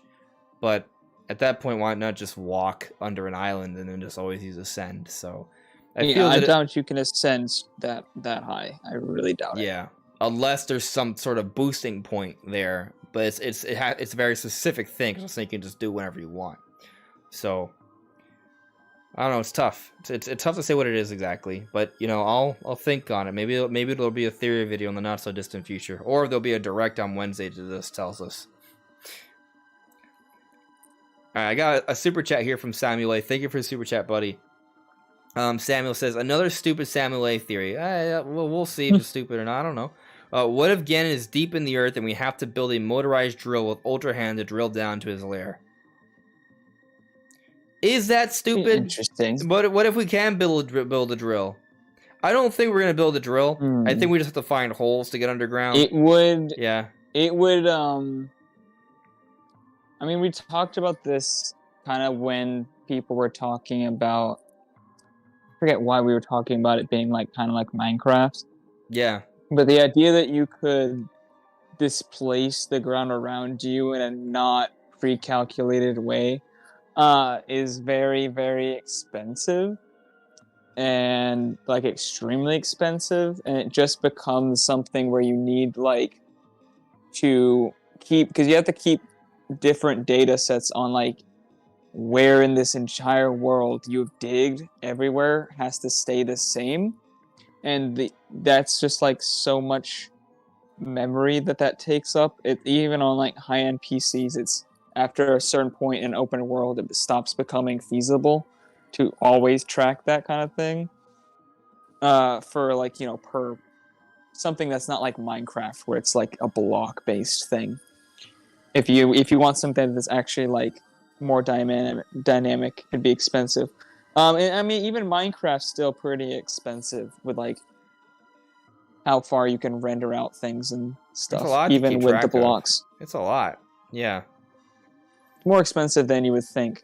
So it would be very, very hard to do. I don't know. I'm not going to say it's impossible to do, obviously. I don't know. But it does seem like something that would take an immense amount of work for a very small amount of gameplay additive. In that case, I'm not sure if it would be worth it, but maybe they came up with a concept that is worth it, and they're doing that. But it doesn't seem likely to me. Yeah. Yeah, I agreed. It's not. I don't think it's likely, but I do think there could be an idea to Gan being deep underground.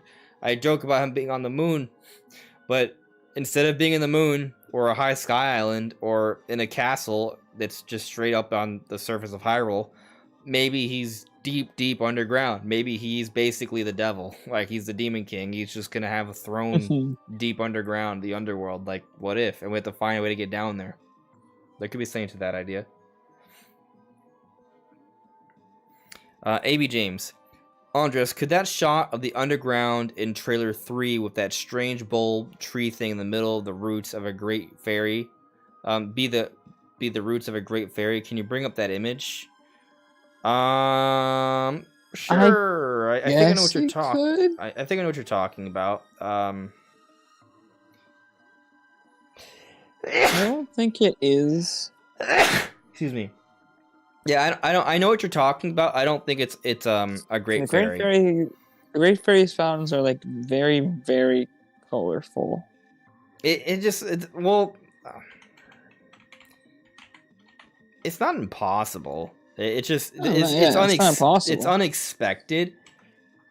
But let me see if I can. It's not something I would bet on or predict. Well, the thing is though, is that the great fairies do grab you, and they go deep into their little pool of water. Now, my speculation is that they're taking you to another realm. Like, it's not within the physical world. So, if we think about it physically, like, it does make sense. Your point makes sense. Like, okay, well, maybe they gotta go deep down somewhere. Maybe that is, like, the root system for that giant... It is a giant flower, so it should have a root system. So, maybe it's not as much of a stretch. Maybe there's logic there. It makes sense. Let's see here. Yeah, no, I think it could be possible. I just don't think it is. Yeah. My vibe is that it's probably just another realm that the great fairies take us to, and it's not physically like deep underground. But I am going to share the image because, I think it's at least worth considering. Just one moment here. I'm trying to find a way to put it up so I can share it with you guys. Okay. There. You guys should be able to see it on stream now. Should show up in a moment. There it is. It's there. Yeah, so, looking at it, like, you look at it there, like, oh, man. It almost looks like something from Metroid Prime. It does. Like, there's something in there. It looks like it might be the root system for something, possibly. I just noticed there's some ruins right here. Or shelves or something. It's not that big. Would the Great Fairy just go straight down to that little area? Yeah, I think the answer is no.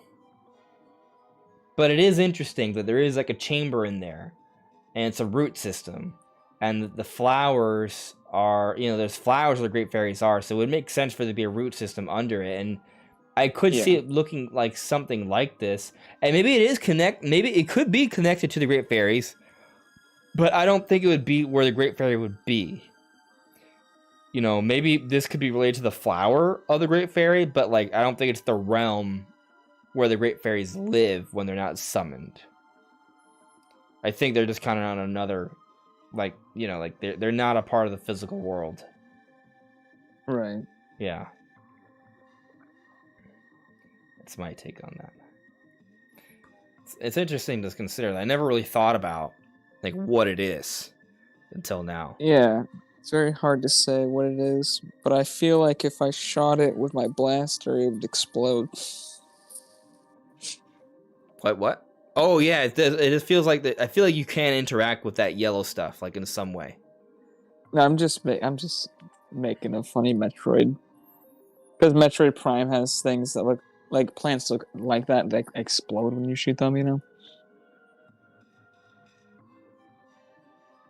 I'm sorry. Repeat that, Brandon. It honestly wasn't important enough to repeat. Oh, okay. Okay, I'm tired. I need to end the stream. I'll just read a couple chats here and I'll call it a night. Samuel, that's exactly what I'm getting at. The Ganondorf, the Demon King, is alike to a demon in tropes. Yes, and I do think there's credence to him being underground. As It would be so interesting for Nintendo to show all this sky stuff and like barely show the underground, and the but then underground's have bigger. Ganondorf. Yeah, it's like really important that Ganondorf's like way down under there. Yeah, I'm okay with it. I love the idea of trying to get deeper down there. But the thing is, what compels us to explore the skies? That's what I want to find. I want what compels us to explore the skies. What will compel us to explore the underground? Like there's so many questions we just don't know. There's so many questions. Yeah. Netweed09 says that ground theory doesn't sit well with your moon one, Andres. No, it doesn't. No, it doesn't. It doesn't. Moon versus underground. Which was the truth? Maybe both are. Let's see here. Yep, James, that's right. I sneeze. It confirms that I am real, not an AI. That is truthful. I don't know. In a few years, AIs are going to be able to sneeze accurately too. For just no reason, just for fun. Yeah. Just or to mimic humans better. to expel viruses. Or Yeah. Gets rid of a virus and it just plays a sneeze sound. Yeah. All right. I'm tired though. My eyes are getting heavy. Guys, thank you for watching. If you could like the stream before you head out, or if you're new here, please subscribe. It'd be super helpful. But we'll be seeing you soon. Take care. Bye, guys. Oh man.